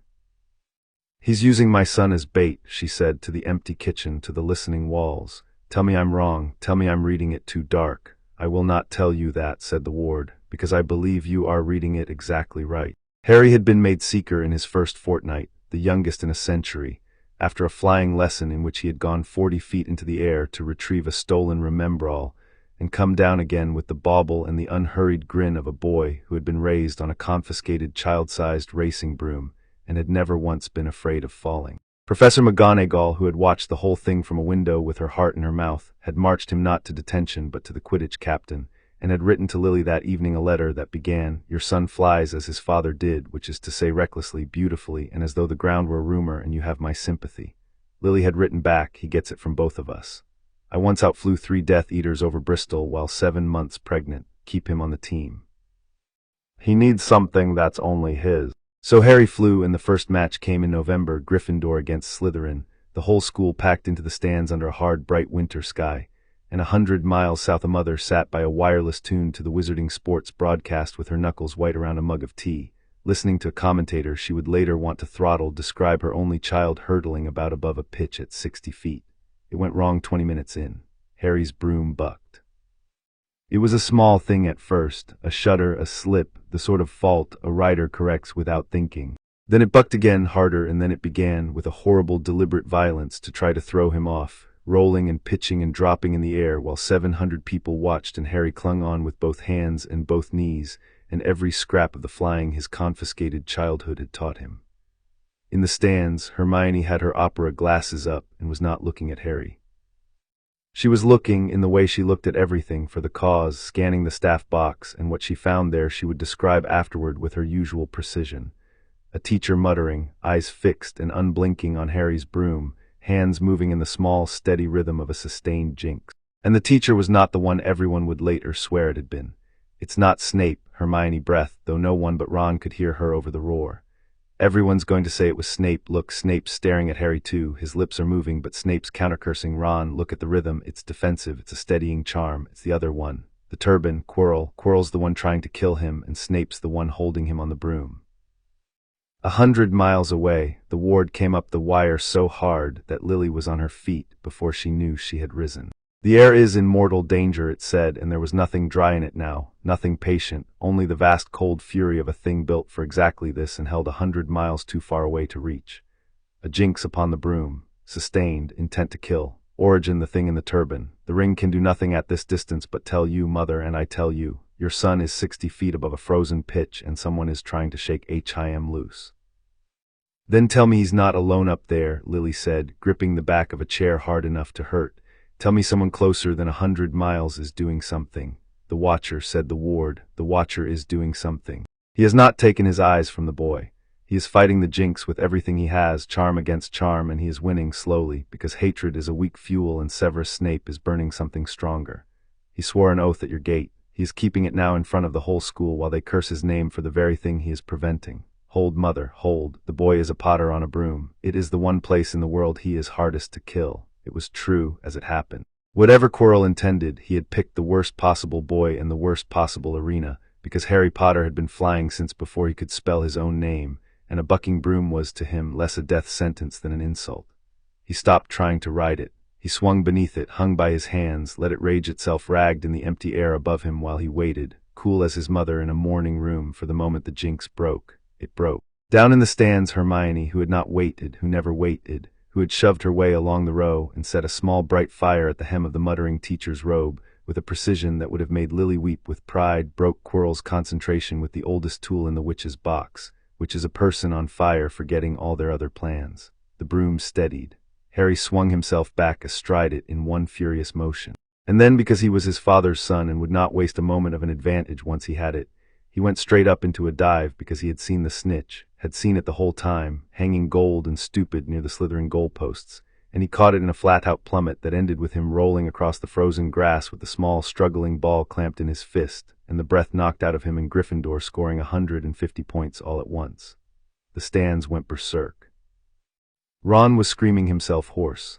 Hermione arrived at the pitch edge at a dead run, white-faced and singed and entirely unrepentant about the fire. And Harry lay on his back on the cold ground looking up at the hard blue sky and turned the ring on his finger twice, the signal that meant alive, I'm alive, and 100 miles south a woman sank back into her chair beside a wireless and put both hands over her face and breathed. I'm alive, the ward relayed, the boy's own signal, his own 2 turns of the ring. The air is down and the air is whole and the air has won the game with the same breath he used to survive it, which is, I am told, a very Potter thing to do. He is laughing, mother, on the ground, with the breath barely back in him. He is laughing. Of course he is, said Lily into her hands, and her voice was not steady at all. Of course he is, he's James's, he'd laugh. And then, because she was Lily Potter and the relief had already cooled into the hard bright thing it always became in her, she lowered her hands and looked at the wall and said the sentence that decided everything that came after. A teacher tried to murder my son in front of the entire school, she said, and the headmaster watched it happen and did nothing because watching is the experiment. Severus saved him. A flying lesson and a fire-starting friend saved him. Everything saved him except the man whose single job is to keep that castle safe. She set down the cold tea with great care, the way you set down a thing you do not trust yourself to be holding. I am running out of patience with watching Albus Dumbledore find out what my son can survive. Then stop watching him watch, said the ward. Angio North. Soon, said Lily. Very soon. There's a shape forming and I want to see all of it before I move, but soon. Harry chose to stay at the castle for Christmas and Lily let him, because she had promised herself she would never snatch back a freedom once she had granted it, and because Ron was staying and a boy's first Christmas with his first true friend was not a thing a wise mother interrupted. She sent his presents north by a groaning owl, a jumper she had not knitted because she had many talents and that was not among them, but had commissioned in Gryffindor scarlet a year's subscription to a charms journal she thought he was nearly ready for, and a flat parcel, very old, wrapped in paper that had gone soft with age, with a letter pinned to it in her own hand. Harry opened the letter first because she had taught him to read the instructions before touching the thing. This was your father's, the letter said, and his father's before him, and back, further than even the ward can count with certainty. It is a true cloak of invisibility, not a charmed traveling cloak that fades in a year, but the real and ancient article which does not fail and does not age. The Potters have passed it down for longer than there have been Potters to pass it. It is yours now. I have thought hard about whether to give it to you while you are at that school, because a cloak like this is an invitation to exactly the kind of trouble your father lived for, and I have spent 11 years keeping you out of. I have decided to give it to you anyway, and I want you to understand why, because the why is the gift, not the cloak. In another version of this story, Harry, one where I died on a nursery floor and you grew up an orphan in a cupboard, I believe this cloak would have come to you all the same, but it would have come from him. The headmaster has held Potter heirlooms before. The ward tells me your father lent him this very cloak shortly before the end to study, and that it never came back. In that other story, Albus Dumbledore would have found it for you and returned it at Christmas anonymously with a note about using it well, and you would have spent your school years feeling that you owed your adventures and perhaps your courage to a kindly old man who gave you the means to be brave. That is how he works. He does not hand you a leash. He hands you a gift with a lace sewn into the lining and waits for you to wear it. So I went and I took the cloak back from him. Quietly through the ward and the bank in a contract older than his office, the way I have taken back everything of yours that ended up in his hands. And I am giving it to you myself in the open with my name on the note because I want you to know exactly whom you owe it to. You owe it to your father who wore it, and to 100 grandfathers you'll never meet, and to your mother who went and got it back. No strings, no leash, no old man in the shadows to be grateful to. Use it well, use it for trouble, use it for kindness, use it to sneak down to the kitchens with Ron at midnight. It's yours, it was always yours. That is the whole of the lesson, my love. The things that are yours by blood and love do not come with hooks, and the moment a gift comes with a hook you'll know, because you've known the feeling since you were 6. Happy Christmas, turn the ring. I love you out loud every day, even at 100 miles. Mum. Harry sat on his bed in the near-empty tower with the cloak pooled silver and liquid across his knees, and he turned the ring, and far away the ward said, with what might have been satisfaction, "The headmaster sent a package to this castle 3 days ago, addressed to you, in a hand disguised to look anonymous. It contained a cloak, this cloak. Your mother's claim reached the bank before his owl REACHED the OWLERY, and the cloak was withdrawn from his keeping and returned to the vault and sent to you by her hand instead. He will have received, this morning, an empty box and a note from GRINGOTTS, regretting that the item he wished to post was not, in law, HISTO post. I am told he read it twice and then laughed, which your mother will be pleased to hear, because she respects a man who can lose a move gracefully, even as she takes the board apart around HIM. Harry laughed too, alone in the tower, and then he pulled the cloak over his head and watched his own body vanish in the dormitory mirror. And the first thing he did with his father's invisible inheritance was exactly what his mother had suggested. He went to find Ron, and the two of them spent Christmas night under James Potter's cloak raiding the kitchens, and a house elf gave them a whole trifle, and it was, Harry wrote later, the best night of a year already full of best night. But the cloak had also given him something his mother had not quite intended, and that was the run of the castle after dark, unseen, and a clever, curious boy with the run of a castle full of secrets does not stay out of a forbidden corridor forever.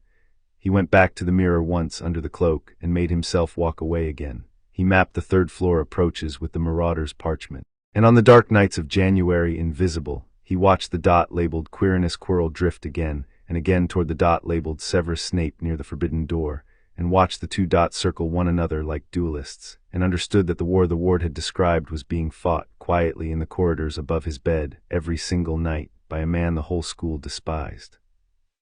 The three of them worked it out across the weeks of winter because they were clever and curious, and because the castle, oddly, seemed to leave clues lying where curious children would find them.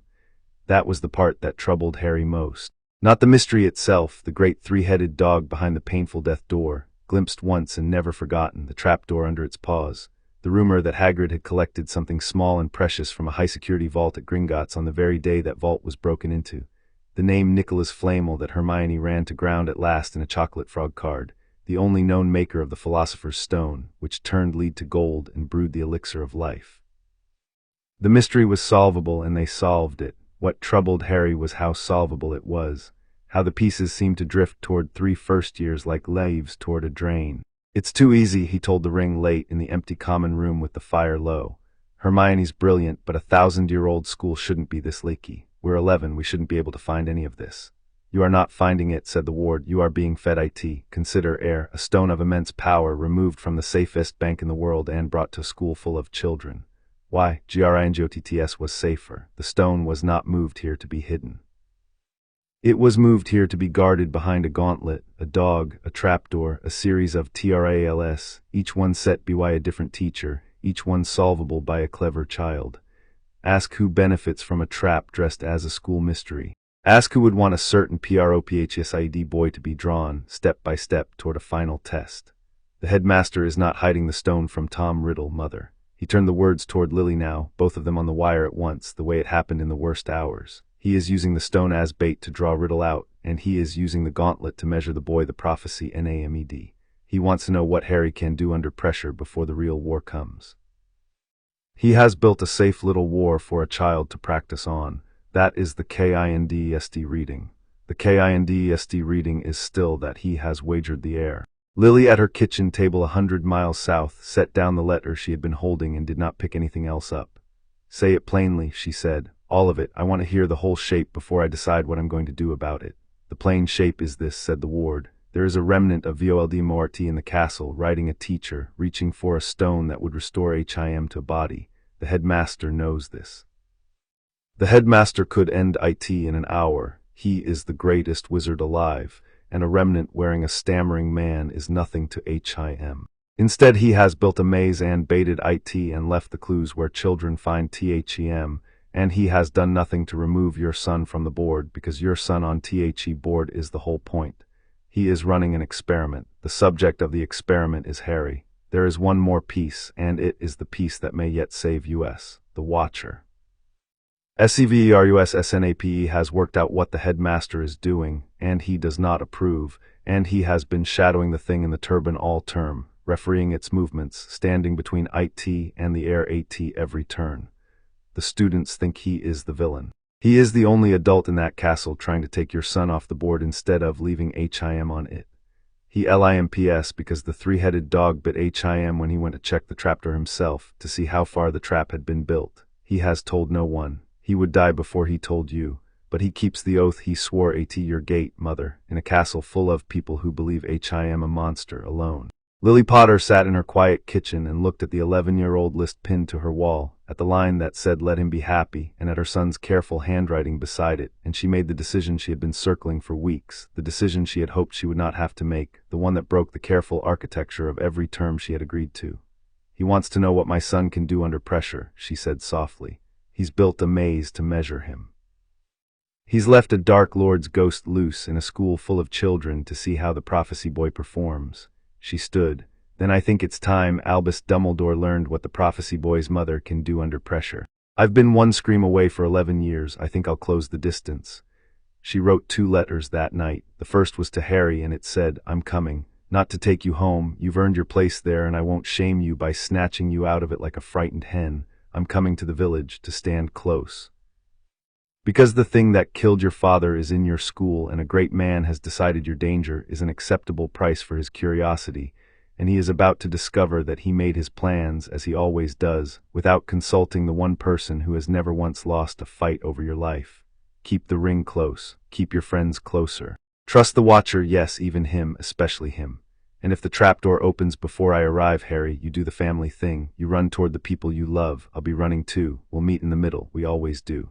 The second letter was to Albus Dumbledore, and it was, as her letters to him always were, 3 sentences, no more. I know what you have built beneath your castle, and I know whom you have left standing in the middle of it. I am taking a house in Hogsmeade for the remainder of the year, effective at once, and you will not prevent it, because the wards of Hogwarts answer to you, but the laws of England do not. We are going to have a conversation, you and I, about the difference between protecting a child and spending one, and this time, Albus, I am bringing the ward. She sealed them both and sent them north into the winter dark, and then she went up to pack, moving through the quiet house with the cold, bright purpose she had not felt since a nursery floor 11 years before, and behind her, in the bones of the walls, the ward of the House of Potter gathered itself like a tide drawing back from a shore.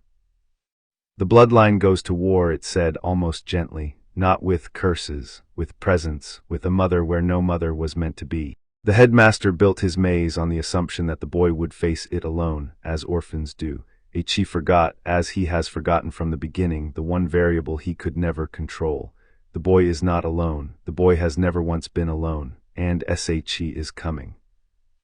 Chapter 5 and Chapter 6. What the Stone wanted. Lily took the house at the end of the Hogsmeade High Street in the first week of spring, and within a day everyone in the village knew that the Potter widow had come to live among them, and within 2 days the news had walked up the hill to the castle, which was exactly as fast as she had intended. She did not storm the gate. That was not how she fought, and it would not have worked in any case. The wards of Hogwarts were the headmasters, and even the ward of the House of Potter, faint at this distance and running through a ring on a boy's finger could not have forced them.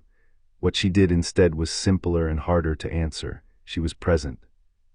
She walked the high street where the older students saw her on their weekends and went home and wrote to their parents that Lily Potter had moved to Hogsmeade because she did not trust the castle to keep her son safe. She took tea in the village with order friends who happened loudly to be the parents of governors. And she sent one final letter up the hill, requesting with perfect courtesy that the headmaster come down to her, because she would not enter a building she could be locked inside, and a man with nothing to hide could surely manage the walk. He came, of course he came. By now he understood that she could not be ignored, and that an ignored Lily Potter only grew louder, and he came down the hill in the spring dusk in his deep blue robes and sat in the small front room of her rented house. And the ward, faint and far from its own ground but present through the ring she had taken back onto her own hand for the occasion, ran over him once and reported, quietly, "He is afraid, mother. Not of you, of the thing in his castle, and of what he has gambled, and of the account that is coming due. He has the look of a man who has bet more than he can afford and is watching the dice still roll. There's a remnant of Voldemort in your school," said Lily without preamble the moment he was seated. "Wearing your defense professor, reaching for a stone you brought out of Gringotts and hid behind a gauntlet that a clever first year could solve. You've known since the start of term. You could have ended it in an afternoon. You didn't. I want you to tell me why, Albus, and this time I want the true why, the one under the noble one, because I have run out of years in which I'm willing to be lied to about my son's life." And Albus Dumbledore, old and tired in the spring dusk, looked at her for a long moment, and then he told her. Not all of it even now, but more than he had ever told anyone, because she had earned it, and because the dice were still rolling, and because some part of him had perhaps been waiting 11 years for someone formidable enough to make him say it out loud. "Voldemort cannot die," he said, "not as men die. He has done a thing to his soul, Lily, a thing so dark that I will not speak its name aloud in a house with a child's belongings in it. He has torn his soul into pieces and hidden the pieces in objects, in vessels, scattered across Britain, so that while even one remains, he cannot truly die.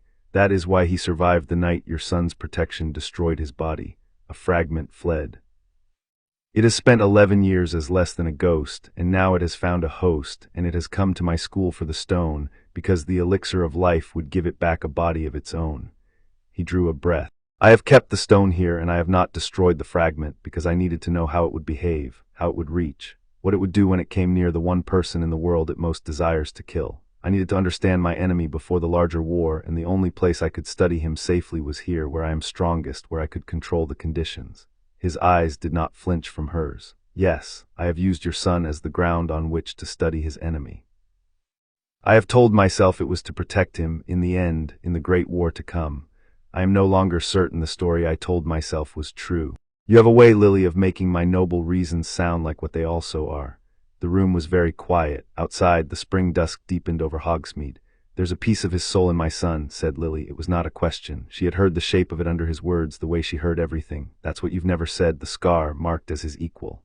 You think the night the curse rebounded, a fragment of Voldemort's torn soul went into Harry. That's why they're bound.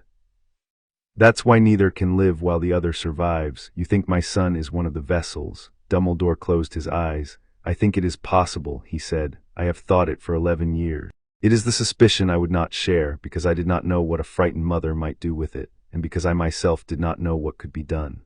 He opened his eyes. "I did not know the cure. I have never known the cure. I have assumed, God forgive me, that one day the boy would have to die for the fragment to die with him, and that my task was to raise him gentle and brave and willing, so that when the hour came he would walk to it himself.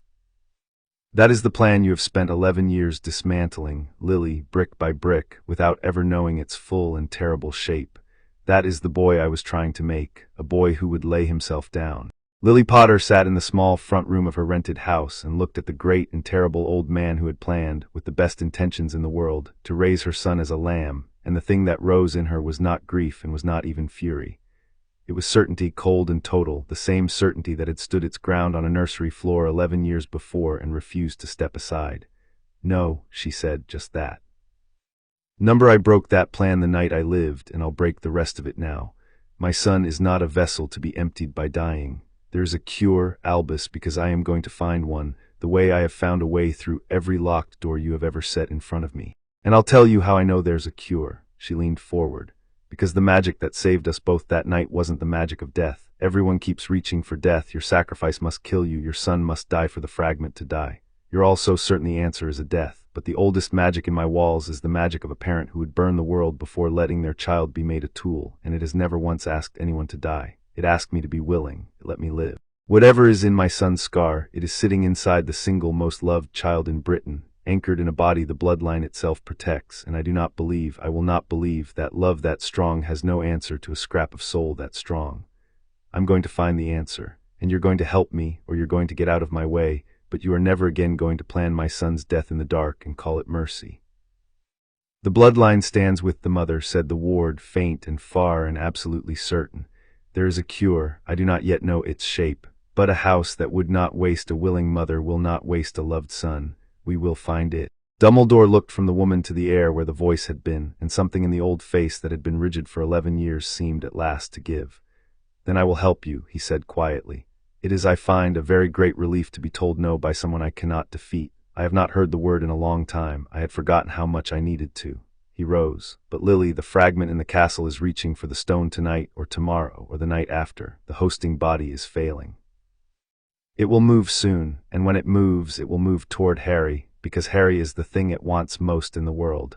We do not have the leisure to find your cure before the danger comes. The danger is already here. As though the castle itself had been listening, the ring on Lily's finger went all at once cold. In the castle an hour earlier, Harry had unrolled the Marauders map across his bed and gone cold himself for an entirely earthly reason. The dot labeled Albus Dumbledore was not in the castle. It was moving down the line of the Hogsmeade Road, away, toward the village, toward, Harry realized with a lurch, his mother. The guardian of the gauntlet had left his post. And the dot labeled Quirinus Quirrell was already on the 3rd floor, alone, with no Severus Snape circling it tonight. Because Harry found Snape's dot in the dungeons, stationary, and understood with a sick certainty that the man who had spent all year standing between the thing in the turban and the trapdoor had been drawn away or held down or simply, for one fatal hour, deceived. He waited, Harry breathed. Quirrell waited until Dumbledore left the castle. He's going for the stone tonight, and there's no one up there to stop him. He turned the ring hard, and far down the road his mother's ring went cold on her own hand. And that was how Lily knew, in a front room with Albus Dumbledore rising from his chair, that the hour had come. Harry did the arithmetic his family had taught him. He could wait for an adult, but the only adults who knew were 100 yards down a hill or held fast in a dungeon, and by the time they came the stone would be gone and a dark lord would have a body. Or he could run toward it the way his father had run down a staircase, the way his mother had stood on a nursery floor, because running toward the danger was sometimes the only thing that kept the people you loved alive.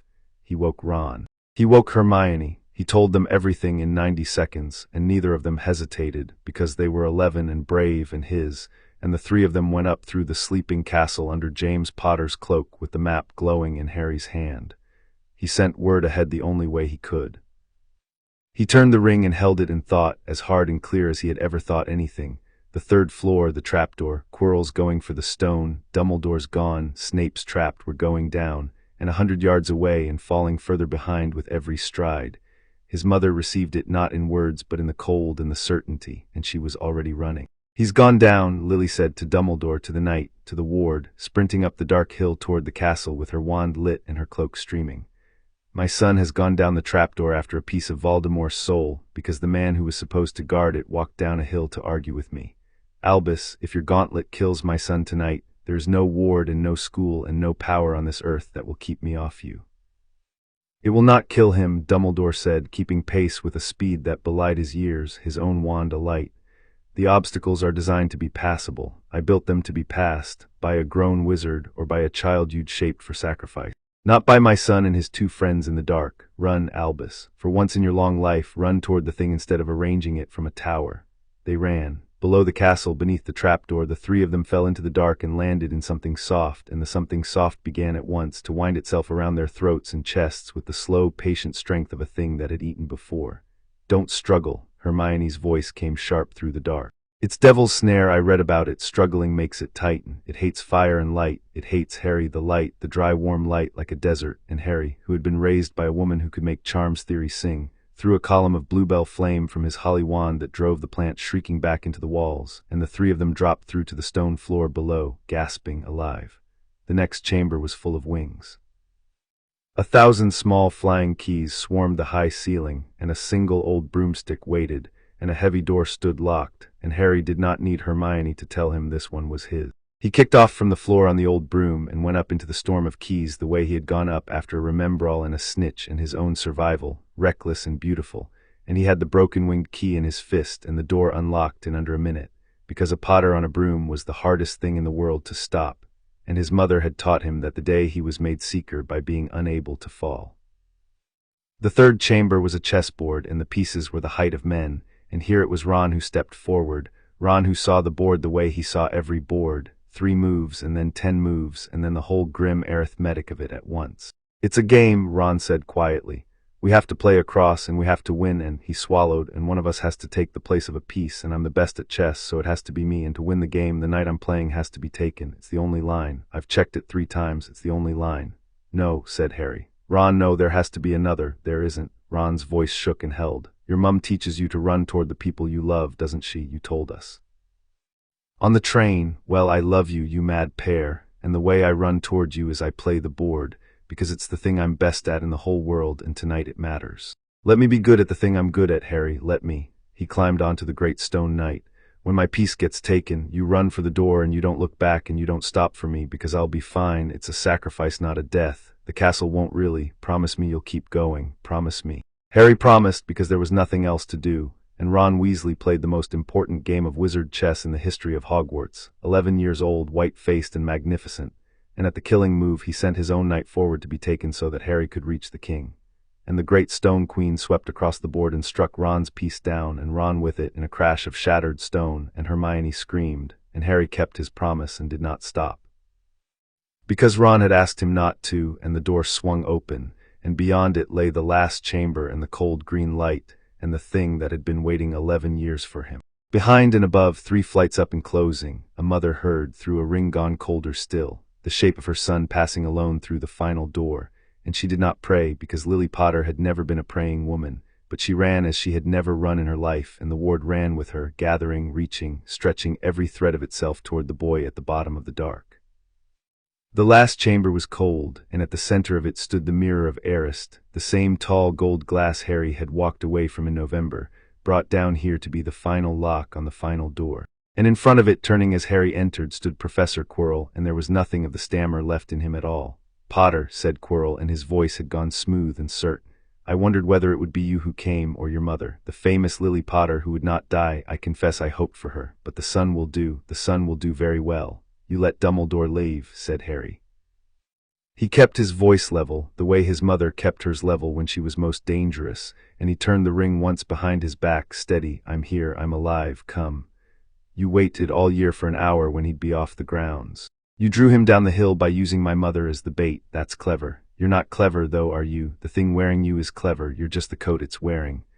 Quirrell's face spasmed, and a voice that did not come from his mouth, a voice like cold air over old stone, hissed, "Clever boy, clever, clever boy, let me look at him." And Quirrell reached up and unwound the purple turban, and turned, and on the back of his head there was a face, white as bone, with red eyes and slits for a nose, the face that had filled a nursery doorway 11 years before, the face Lily Potter had put her body between her son and once already. "Harry Potter," breathed the face of Lord Voldemort, "see what I have become, see what your mother's filthy trick reduced me to, a spirit, a parasite, a thing that shares another man's body and drinks unicorn blood in the dark to keep its borrowed heart beating." The red eyes glittered, but not for much longer. "There is a stone in this room that will give me back everything. And you, boy, you are going to fetch it for me. You feel it, don't you, the pull between us? The piece of me that has lived behind your eyes since that night. We are bound, you and I, we have always been bound. Help me, and I will let your mother live a second time. Refuse, and I will take the stone from your corpse and go and kill her properly, while you watch from wherever the dead watch." Harry looked at the mirror. He understood with his mother's quickness exactly what it was for. Dumbledore had hidden the stone in the one place it could only be reached by someone who wanted to find it and not to use it, a lock made of motive, and Quirrell had been standing in front of it for who knew how long, seeing himself presenting the stone to his master, wanting to use it and so unable to reach it. "You can't get it," Harry said slowly. "That's why you need me. The mirror only gives it to someone who wants to find it, not keep it. You've been stuck down here failing to take it out of a mirror, and Dumbledore's halfway down a hill, and any minute now the cleverest witch in Britain is going to come through that door because she always comes, and you know it, and that's why you're rushing." He let the words land, calm as still water. "You're not winning, Professor, you're losing slowly in a basement. There's a difference, and the thing on the back of your head is too proud to have told you." Insolent, Voldemort's voice rose to a shriek. "Get the stone. Get it, or I will tear it from you. Seize him, Quirrell, kill him," and Quirrell lunged. Harry had been raised by a woman who taught him to keep his own mind in a warm office and his own seat in a cold dungeon, but he was 11, and a grown man possessed by a dark lord was lunging across a stone chamber to throttle the life out of him, and there is only so much that 11 years of love can do against grown hands at your throat. Quirrell's fingers closed on Harry's wrist, and then Quirrell screamed. Because where the man's skin touched Harry's, the man's skin blistered and cracked and burned, smoking, as though Harry's very flesh were molten iron, and Quirrell reeled back with his hand a ruin, howling, and Voldemort's voice howled with him. And Harry stared at his own unburned wrist and understood that something in him was fighting back, something old, something that had been laid in his blood on a nursery floor and renewed every single day of his life since by a mother who loved him out loud. "He cannot touch you," whispered the ward, faint and fierce through the ring.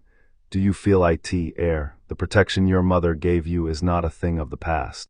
It is not a spent charm from a dead woman. It is renewed. It is alive. She loves you still, and she is alive to love you, and the love of a living mother is a fire no piece of that creature can bear to touch. Hold on, Harry, hold the line. She is on the stair. She is coming through the door. Hold on." "Get the stone," shrieked Voldemort. "Never mind the boy, Quirrell, the mirror. Smash the mirror." Harry did the only thing left to do. He threw himself at the screaming, burning man, because he could touch Quirrell even though Quirrell could not touch him, because the fire ran one way, and he seized the man's ruined, burning hands in his own and held on with everything in him, held on the way his father had held the line on a staircase, while the flesh smoked between them and Quirrell shrieked and Voldemort's voice rose into a single endless scream of pain and rage. Harry held on, and the door behind him blew off its hinges in a blast of green fire and white light, and a voice he had known before he had known any other voice in the world filled the chamber like the wrath of the house itself. "Get your hands off him, my son." Lily Potter came through the ruined doorway with her wand up and her red hair wild, and 11 years of held-back fury finally, gloriously off the leash, and the chamber lit white with the force of what she brought into it. She did not waste a word on Voldemort. She had said all her words to him 11 years ago on a nursery floor, and he had not listened, and she was done talking to a face on the back of a dying man's head. She crossed the chamber in 3 strides in a blur of spellfare, and her curses were not the showy dueling of the schoolyard. They were the brutal, economical work of a woman who had survived a war by being better than men who wanted her dead, disarming, binding, severing, each one landing exactly where she sent it. She put herself between Quirrell and her son in the same instant she always had, the same arithmetic, the same and forever, and she got one arm around Harry and hauled him back and away from the burning man. And the moment her skin touched his, the protection in his blood roared up brighter than ever, fed at the source. A living mother's love poured directly into the wound it had made 11 years before. "Mum, he can't touch me. When I touch him he burns. I know love." Her voice was very calm, the calm she kept for the worst moments, the calm that had told a frightened 5-year-old that nobody was a statue.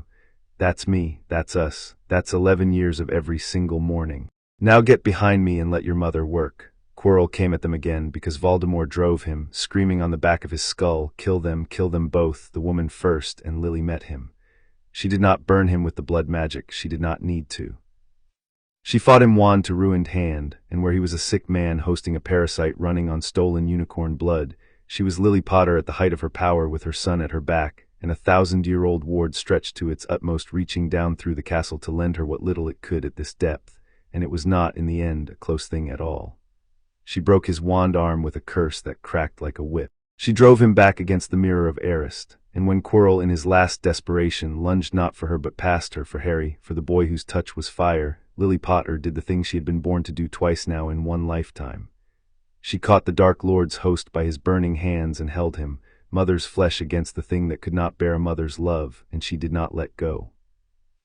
"You came to my house," she said, low and terrible, while Quirrell screamed and smoked in her grip, and the face on the back of his head shrieked and shriveled. "You came to my house and you killed my husband and you tried to kill my son, and you have spent 11 years as a ghost too proud to admit it lost. So let me tell you, Tom, the thing nobody ever told you, the thing that killed you the first time and is killing this body of yours now. It was never the curse that beat you. It was never my death you needed and never got. It's this. It's a mother who loves her child more than she fears you, every single day, out loud, on purpose, forever. You cannot touch it, you cannot understand it. You cannot win against it, because it does not run out, because I renew it every morning at the breakfast table, because love that is practiced daily is the one magic you never learned and never could. Her grip tightened. Burn, Quirrell, burned. The host body, used up, possessed past the point any flesh could survive, crumbled to ash under the twin fires of a living mother's protection, and the unicorn blood debt finally come due. And from the ruin a black thing tore loose, a shred of soul, screaming, formless, the last of Voldemort's presence in that chamber, and it rose up in a column of foul smoke and hung for a moment over the ashes of its host. And it lunged in its final fury, not at Lily but at Harry, straight at the scar on his forehead, straight at the piece of itself it had left there, trying perhaps to rejoin it, to take the boy's living body since its own host was lost. It never reached him. The ward of the House of Potter, which had stretched 11 years and 100 miles and 3 flights of dungeon to be present in this room through a ring on a boy's finger, gathered every last thread of itself and met the shred of soul in the air between it and Harry. And there was a sound like the world's largest door slamming, and a light that left them all blind for a moment. And when it cleared, the smoke was gone, driven out, fled shrieking up through the stone and away into the night to be less than a ghost again. And the chamber was silent but for the breathing of a mother and her son. The remnant is driven out, said the ward, and it sounded, for the first time Lily had ever heard, tired. It is not destroyed, it fled. It will crawl back into the dark and wait as it has waited before, because it cannot truly die while its pieces endure. But it will not trouble this castle again tonight. The stone is safe. He turned the words gentle. The air is safe. The air is safe, mother. You came through the door. You always come through the door. Lily went down on her knees on the cold stone and pulled her son into her arms and held him, checked him over, his face, his hands, his wrist where Quirrell had seized it and found only fire, and he was whole, he was shaking, he was alive. He was 11 years old, and he had held the line in a basement against the thing that killed his father, and he was alive. Ron, Harry said into her shoulder, the first thing he said, because he was hers, and he ran toward the people he loved even now. Mum, Ron's back there, he played the chessboard. He let himself be taken so I could get through. You have to. Hermione's with him, but he was hit. The Queen hit him. Albus has them, said Lily, and it was true. Behind her in the doorway, Dumbledore stood with the singed and tearful Hermione under one arm and levitated gently beside him, the bruised and groggy and entirely living form of Ron Weasley, who had taken a stone queen to the head in the service of his friends and lived, because the castle's traps were built to stop, not kill, whatever else might be said about the man who built them. He has them, love. They're alive. Your friends are alive. You did it. You ran toward all of it, and you held on, and you kept your promise, and your friends are alive. And Harry Potter, who had not cried once through the whole long descent, cried then, in his mother's arms, on the cold stone floor of the chamber where the stone was safe. And Lily held him and let him, and did her own weeping silently into his terrible hair, the good kind, the kind she had earned. They put Ron and Harry both in the hospital wing, over Harry's protest that he was perfectly fine, and Madame Pomfrey won the argument the way she won all her arguments, by simply ignoring everyone until they did as they were told. Ron, it turned out, had a magnificent concussion and a broken collarbone, and a story he would be telling, with steady embellishment, for the rest of his life. Hermione had singed eyebrows and a fierce refusal to leave either of them. And by the gray light of early morning the three of them were arranged in adjacent beds, alive, while the adults gathered at the far end of the ward to have the conversation the children were not supposed to hear and heard every word of anyway. Lily made Dumbledore say it in front of witnesses. That was the thing she required, the price of the night. She would not let it be smoothed over into a tale of a brave boy and a lucky escape. She made him say it plainly, with Mcgonagall there and Snape, who had been found at last in the dungeons where he had been held fast by a jinx of Quirrells the whole night, raging and helpless, and who now stood against the wall with his arms folded and his black eyes fixed on the headmaster with an expression that promised a reckoning of his own. Say what you did, said Lily. All of it, so that the people in this room who keep your secrets for you understand exactly what they've been keeping. And Dumbledore, old and gray in the morning light, said it. I knew the fragment would come for the stone, he said. I arranged the castle so that it could be reached, and reached only with difficulty, by someone determined. I did not remove Harry from the school, though I knew he was the thing the fragment most desired. I left the clues where curious children would find them. I told myself I was preparing him, testing him, studying my enemy under conditions I controlled. The truth, which Lily has made me say aloud and which I will not now unsay, is simpler and worse. I wagered the air. I placed a child in the path of a dark lord's soul to see what would happen, and I called it wisdom, and it was not wisdom. It was the oldest mistake I have. I mistook a person for a piece on a board. He looked at Harry, small and bandaged in the hospital bed, watching him with green eyes that gave nothing away. I am sorry, Harry, the apology is worth very little, but you are owed it, and your mother has taught me at long last to pay what I owe. The headmaster wagered the air, said the ward into the silence for all of them to hear, because the ring was on Harry's finger and the ward could speak through it now to the whole room when it chose. And the headmaster has confessed it. Let it be witnessed, let it be remembered. The bloodline does not forget, and the bloodline does not pretend that a kind old man's reasons unmake what his hands have done. But the bloodline also hears a true apology when one is finally offered. Record him, mother, as what he is, a great man who did a terrible thing and has, tonight, for the first time, OWNEDIT. It was then, while the room sat in the weight of that the ward did the other thing, the thing none of them expected, the thing that turned the night from an ending into a beginning. There is a matter more urgent than the headmaster's crimes, it said, and its voice changed, going careful, going gentle, the voice it used for the worst news. Now that the remnant has come so near the air, now that it reached for the scar, I have felt it clearly for the first time.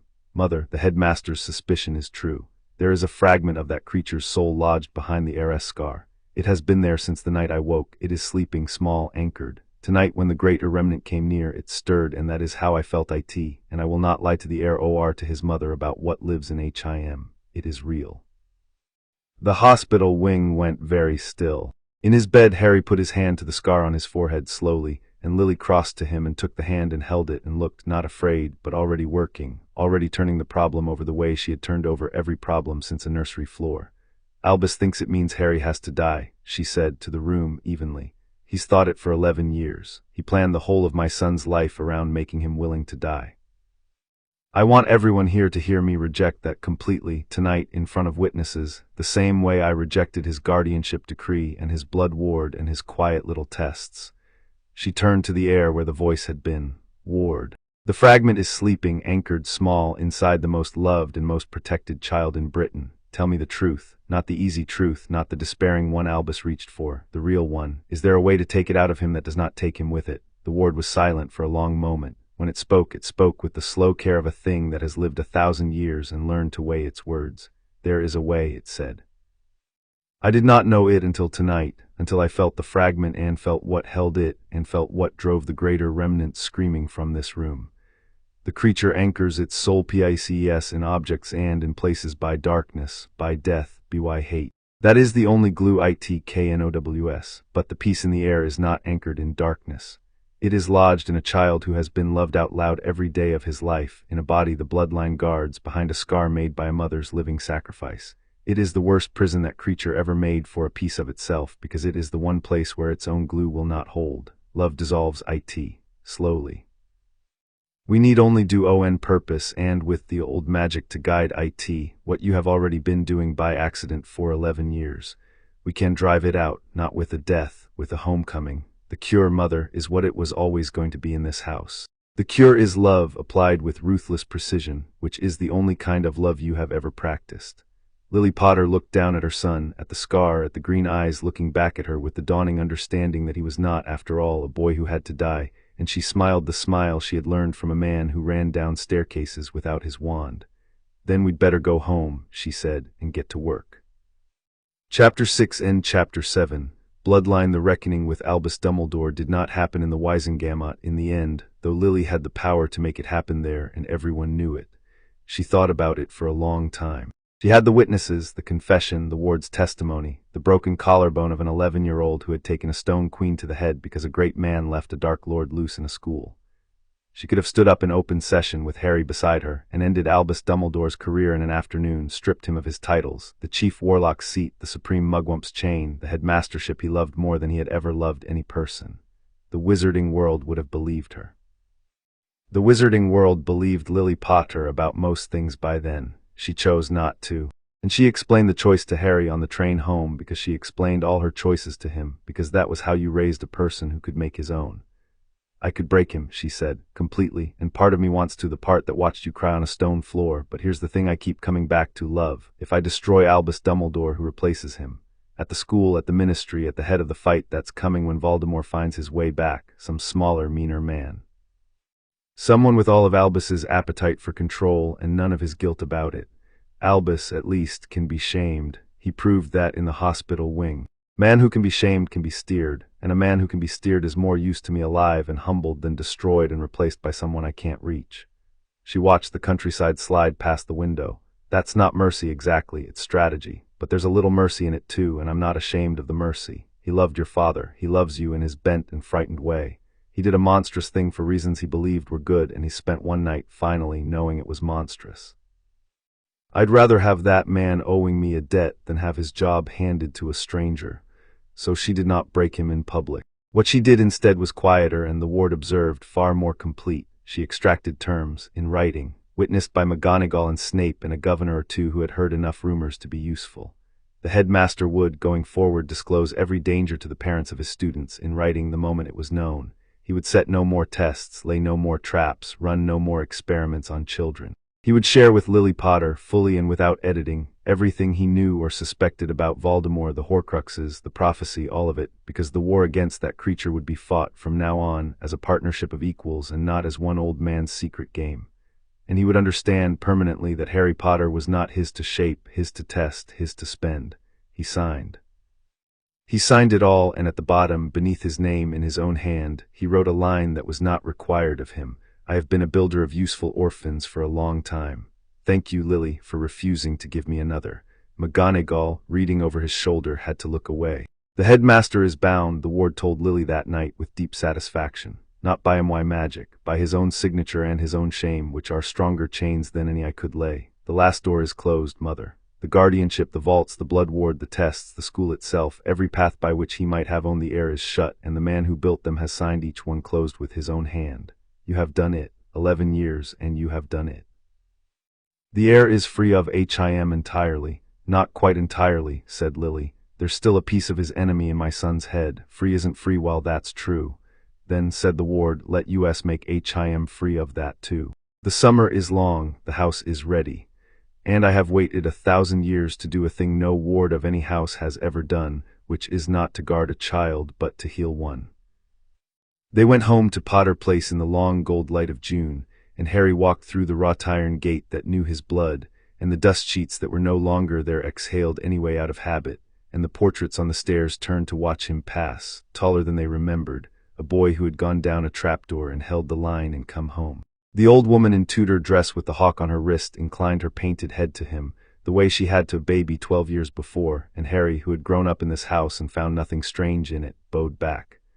That night, the first night home, the four of them sat in the kitchen that had decided to be warm, Lily and Harry and Sirius, who had come the moment he heard, and Remus, who had come the moment after that. And Harry told them all of it, the descent and the chessboard and the burning hands and his mother coming through the door like the wrath of the house.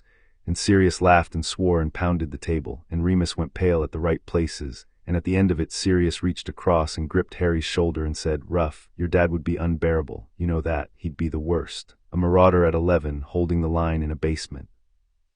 We'd never hear the end of it, and the whole table laughed, and James was, for a moment, so present in the room that Lily half expected to hear him on the stairs. It was the kind of evening she had promised the empty dark she would build, 11 years and a lifetime ago. A boy loved out loud at a warm table by people who had chosen him. She sat back and let it happen around her and did not name what she felt, and across the kitchen the 11-year-old list was still pinned to the wall, and someone, she suspected Sirius, had drawn a neat tick beside the line that said let him be happy. The cleansing took 3 weeks of preparation and 1 long night to perform, and Lily ran it the way she ran everything, which was thoroughly, with the iron-bound book from the deepest Potter vault open on the table, and the ward speaking through every page of it. It was not a ritual of wands and incantations. The ward was very clear on that point. The dark magic that anchored the fragment fed on ceremony, on blood and death in the theater of power, meted on that ground, and you only made it stronger. What dissolved it was older and plainer, and could not be performed by a stranger or bought with a sacrifice. What dissolved it was the steady, daily, ruthless application of a thing the creature had never once in its long life received, and so had no defense against. It's a homecoming, not a battle, Lily explained to Harry the night before. The fragment is a piece of someone who was never loved, anchored in a boy who has been loved every single day. It survives by being a stranger in your blood, a thing apart, walled off, so we don't attack the wall, we dissolve it. We make the inside of you so completely, so totally yours, so saturated with everyone who has ever loved you that there's no corner left for a stranger to hide in. We don't drive it out with force. We crowd it out with belonging. The ward guides the old magic. The rest of it is just us, everyone who loves you in one room, loving you on purpose, while the bloodline turns that love into a key. She tucked his fringe back from the scar, the old gesture. It'll feel strange, it might hurt a little the way it hurts to have a splinter drawn, but you won't be alone in it for a single second. That's rather the entire point. They gathered in the great hall of Potter Place on Midsummer's Eve, because the ward said the old days still meant something to the old magic, and they made a circle, and the circle was made of everyone. Sirius was there, Godfather, the last of the Marauders who could stand in a circle. Remus was there, steady and gray, the moon kind to him that week. Mcgonagall had come, which surprised Harry and did not surprise Lily, because the deputy had wept at a ruined doorway 12 years before and had chosen, quietly ever since, to be on the side of the mother and not only the headmaster. Hermione and Ron were there, 11 and 12, and fierce about it, because Lily had decided that the bond forged in a basement was as real as any blood, and the ward had agreed, weighing them once and recording them as chosen family, true one. And at the gate in the dusk, a thin, dark figure had stood in his old place and not come in, because he never came in, until Harry himself had walked down the long drive and said, "We need everyone who loves my mum or me in that circle. You're on the list. You've been on the list for years." Come inside, and Severus Snape had crossed the threshold of Potter Place for the very first time, and the ward had opened the door to him without a murmur, and that had undone something in him that 12 years of standing at the gate had not.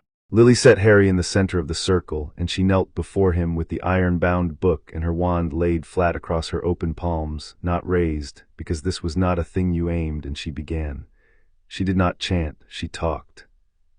She talked to her son the way she had talked to him every day of his life, told him the true things, the toast and the chess and the wave at the gate, the night he was born and the morning he lived, every ordinary loved day stacked one on another into something with the weight of a mountain. And as she spoke, the ward took her words and turned them, threaded them through the old magic in the book and the older magic in the walls, and the hall began to fill with a warm gold light that came from no candle, that came, Harry realized, from the circle itself, from each person in it, from the simple, unbearable fact of being loved by all of them at once in one room on purpose. "The wall is dissolving," said the ward, and its voice in that moment was almost tender. "The fragment has nowhere left to be a stranger. Every corner of the air fills with belonging. The creature's glue is darkness and it is drowning in light. Speak on, mother, all of you. Speak on. Love him out loud." That is the whole of the spell. That was always the whole of the spell. And they did. One by one around the circle they spoke. Sirius, rough and wet-eyed, told Harry he was the best thing the Marauders ever made, 4 idiots and a miracle. Remus told him quietly that he had watched him grow from a baby into a person worth the whole long war it had taken to keep him. Mcgonagall said, with the particular sternness she used to hide everything she felt, that he flew like his father and thought like his mother and was, in her professional opinion, going to be a great deal of trouble and entirely worth it. Hermione cited no sources at all for once in her life and only said, fierce, that he was her first real friend and she would set fire to anyone who tried to take him. Ron said he'd play the chessboard again tomorrow and the day after and every day, because that was what you did for the people who were yours.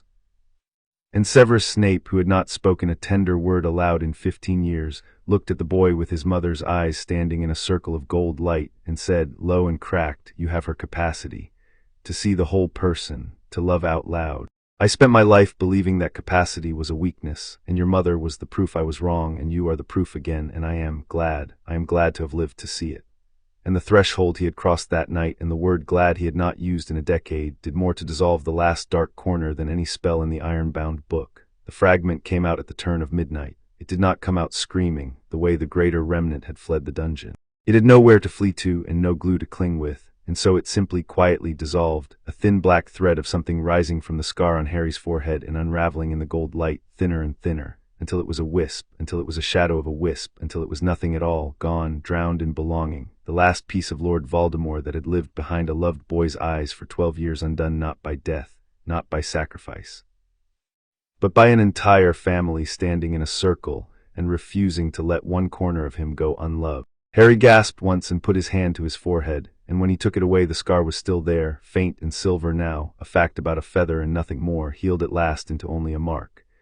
It's quiet, he said wonderingly into the gold-lit hall, to the circle, to his mother kneeling before him with tears running freely down her face and not the slightest attempt made to hide them. Mum, it's quiet in my head. I didn't even know it was loud until it stopped.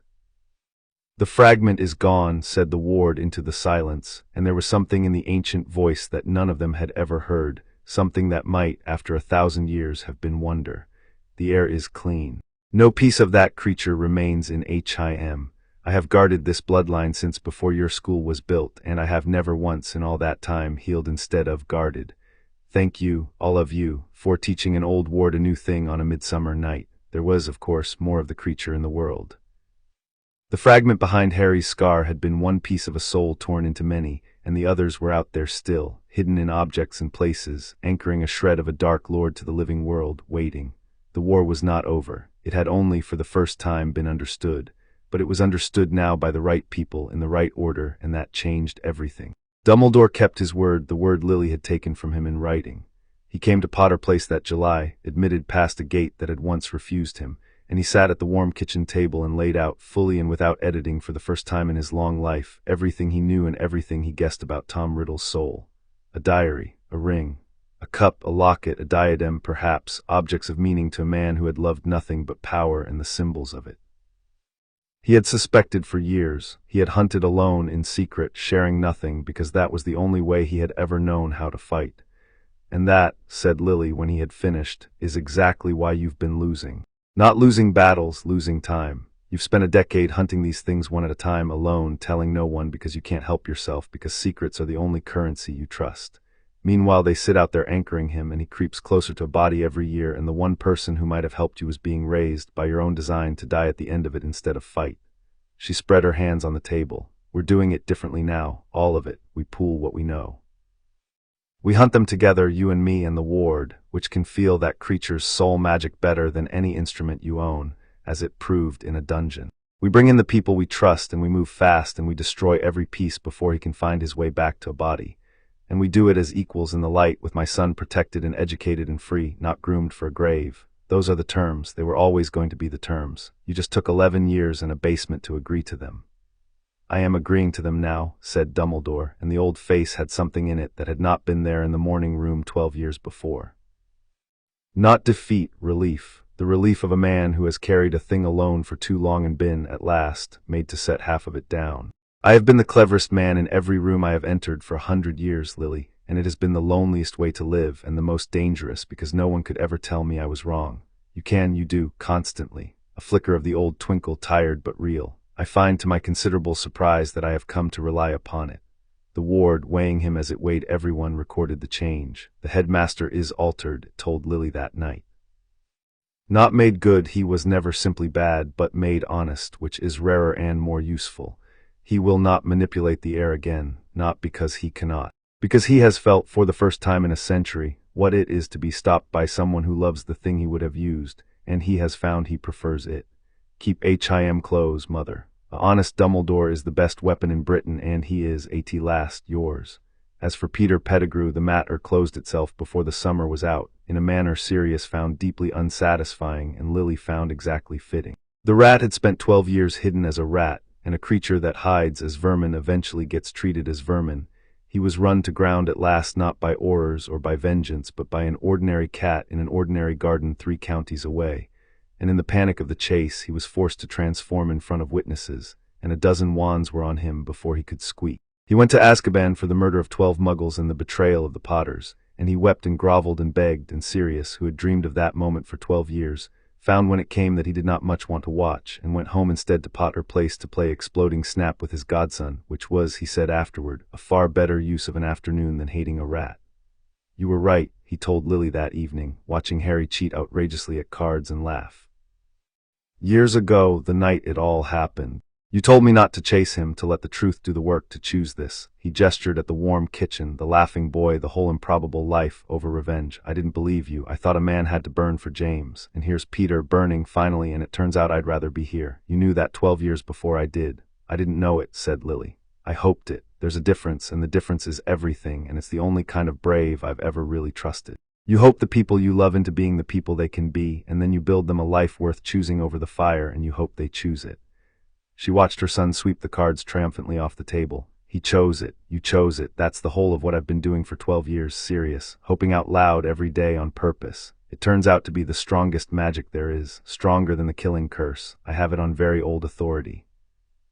They hunted the first piece in August, and the hunt proved every word Lily had said about the difference between fighting together and fighting alone.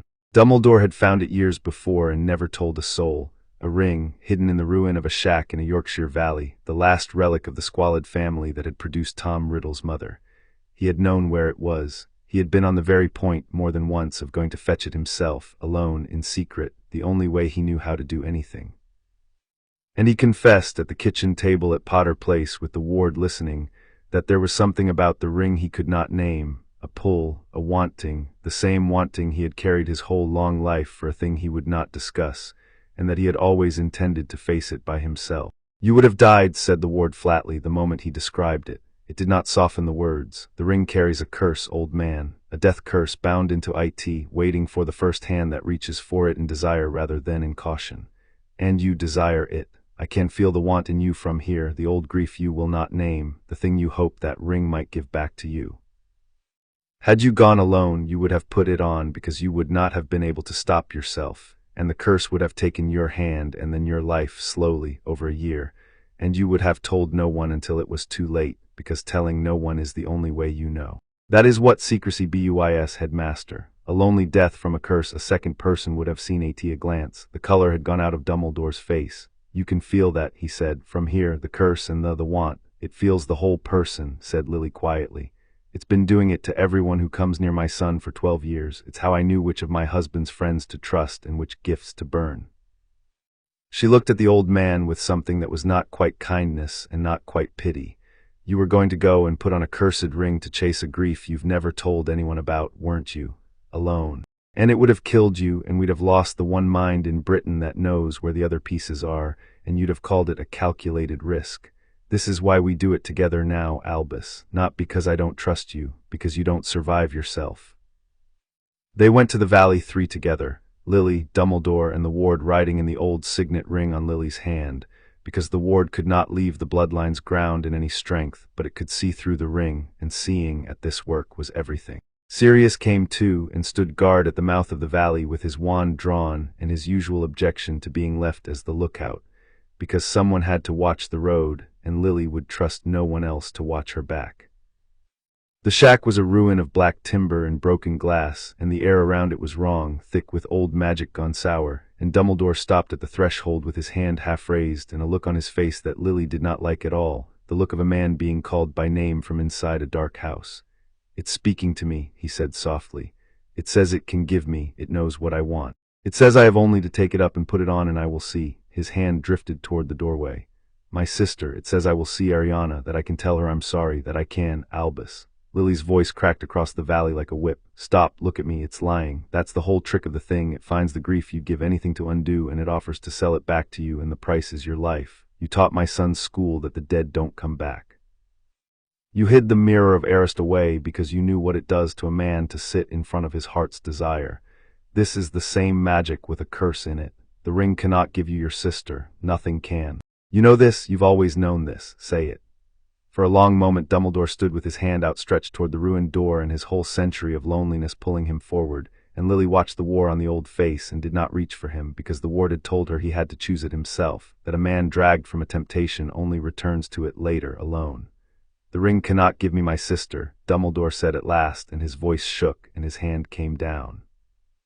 "Nothing can, she is gone, and it was my fault, and no curse and no stone and no piece of Tom Riddle's broken soul will buy her back. I know it. I have always known it." He stepped back from the threshold, gray and shaken and alive. "Thank you, Lily. I have stood at that door in my mind 1,000 times and walked through it every single time, and I never once had anyone beside me to call my name." He looked at her. "Is this what you have given the boy all these years, a voice that calls his name when the dark house speaks?" "It's what every loved child has," said Lily. "Most of them just call it a mother, now. Let's get the cursed thing out of there without either of us touching it, shall we? Because I did not come to Yorkshire to bury you." The ward guided them. It named the curse, traced its bounds, showed them precisely where it waited and how it was triggered, so that Lily could lift the ring from its broken box not with her hand, but with a conjured cradle of force. holding it at arm's length while it screamed promises at both of them in a voice like cold air over old stone. And it was Dumbledore in the end, recovered and steady and burning to make amends for the door he had nearly walked through, who destroyed it, with a sword of goblin silver that Lily had requested from a Gringotts that owed the House of Potter a great many favors, brought down on the ring with the full force of a wizard who had finally been given a clean way to spend a century of grief. The stone cracked. The black thing inside it shrieked and bled out into the sour air and was gone, a second fragment of a dark lord undone, and the wanting went out of the valley all at once, and the air cleared, and somewhere a bird that had not dared sing began to sing. "Two pieces now," said the ward as they stood in the cleared and ordinary daylight. The one behind the Erised scar, dissolved by love. The one in this ring, broken by an old man who chose at last to be stopped. There are more. But we have learned the shape of the work now, and we do it together, and together is a thing that creature never learned and cannot fight. The war will be long, mother. But for the first time since I woke, I believe it is a war we will win. Lily Potter looked at the broken ring, and at the humbled old man beside her who had nearly died alone in a dark house and had not, because she had been there to call his name, and she thought that this, too, was a kind of protecting, a kind she had not expected to be doing, not just her son now, but the whole frightened, brilliant, dangerous wizarding world, one called name at a time. "Then we'll win it," she said, together, out loud. "Now take me home, Albus. My son's expecting me for dinner, and I have never once in 12 years been late." There was one more thing that changed that summer, smaller than a war and larger than it looked, and it happened at the gate. Severus Snape came on the last day of June, the way he had come on the last day of every month for 12 years, and he stood at the iron gate in the dusk and waited to confirm with his own eyes that the house was whole and the child was safe, and to leave again without a word. It was the ritual of his life. He had performed it through rain and snow and the deaths of better men alone, asking nothing. This time the gate opened before he reached it. He stopped on the gravel.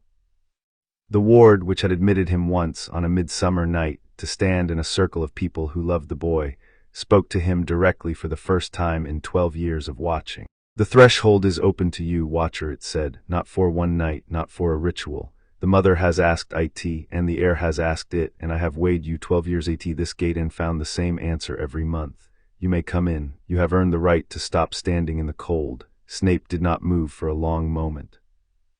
And then Lily came out onto the steps, the way she had come out onto the steps the first day, 12 years and a lifetime ago, except that this time she did not stop at the top. "You don't have to stand at the gate anymore, Severus," she said, crossing the gravel to him, her own old defenses set down for the occasion. "You never did, really. I kept you out because I couldn't forgive you, and I told myself that was the same as not being able to trust you, and it wasn't. I've had 12 years to learn the difference. I still can't give you back what we were. That girl is still gone, and you still helped to take her. But you have kept faith at this gate longer than some marriages last, and you stood between my son and a dark lord all year while a school cursed your name, and my boy crossed a whole hall to bring you in from the dark, and I find I am done leaving you in it." She stopped in front of him.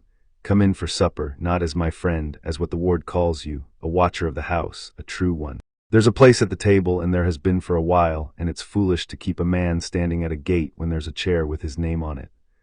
Whatever Severus Snape had built his face to withstand over a hard and lonely life, it was not this, and for a moment the whole architecture of him threatened to come down. He mastered it, the way he mastered everything, by main force, but he came through the gate.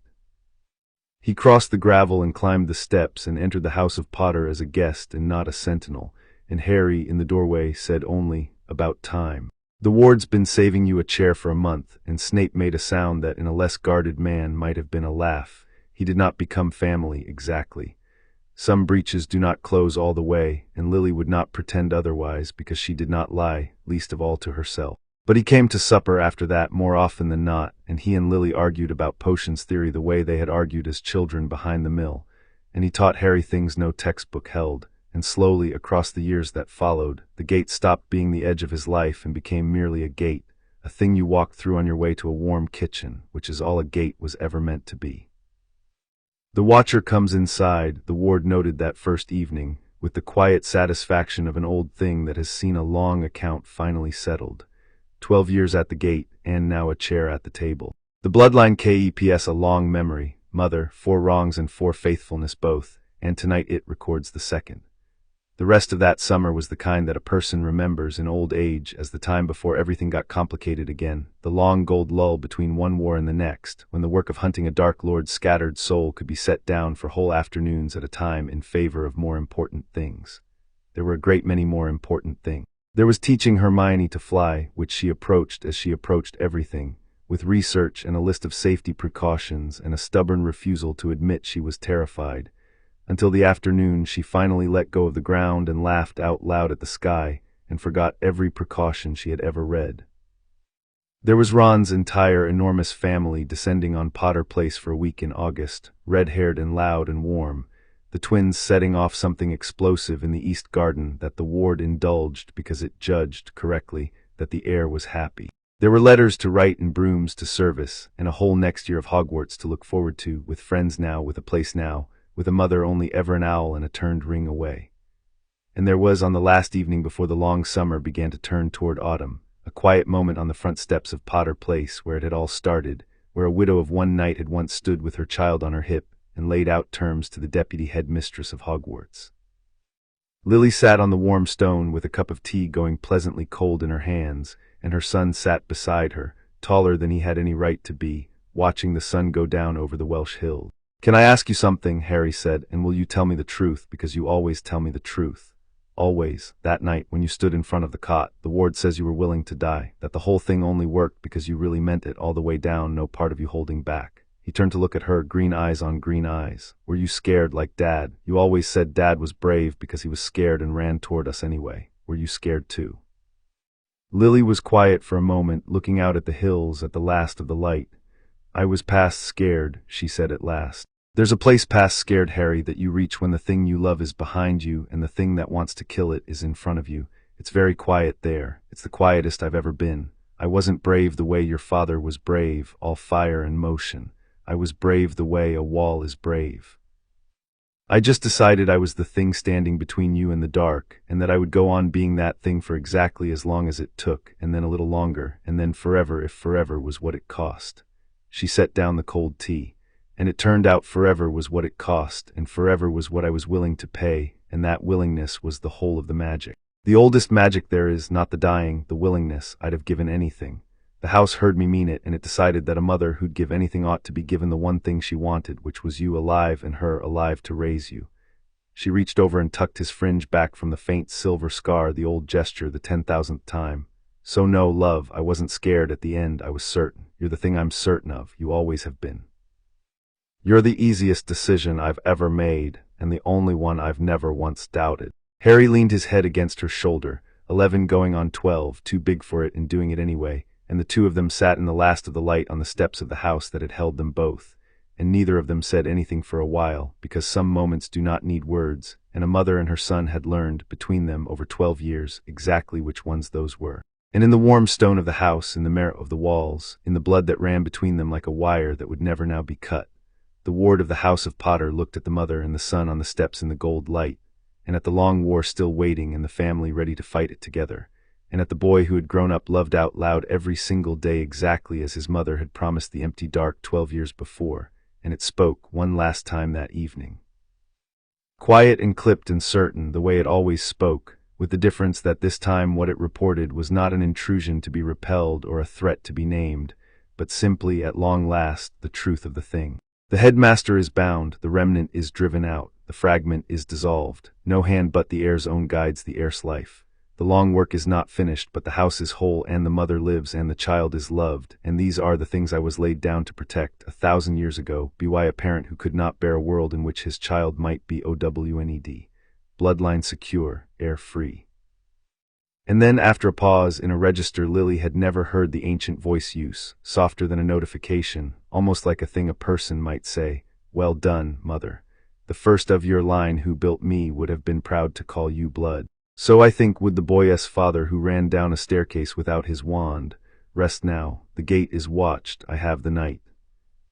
Lily Potter sat on the steps of her husband's house with her living son's head on her shoulder and the whole improbable, hard-won, fiercely defended life she had built spread out around her in the gold and dying light, and she let herself feel all the way down the one thing she had been holding back for 12 years, since a nursery floor, since a voice in the dark said her enemy was locked out and her son was sealed and she against everything was alive. The thing she felt was peace. Not the absence of the war to come, she was too clear-eyed for that. Peace in spite of it, peace that she had done the thing she set out to do, that her boy was free and loved and whole, that whatever came next they would meet it the way this family met everything together, running toward each other out loud.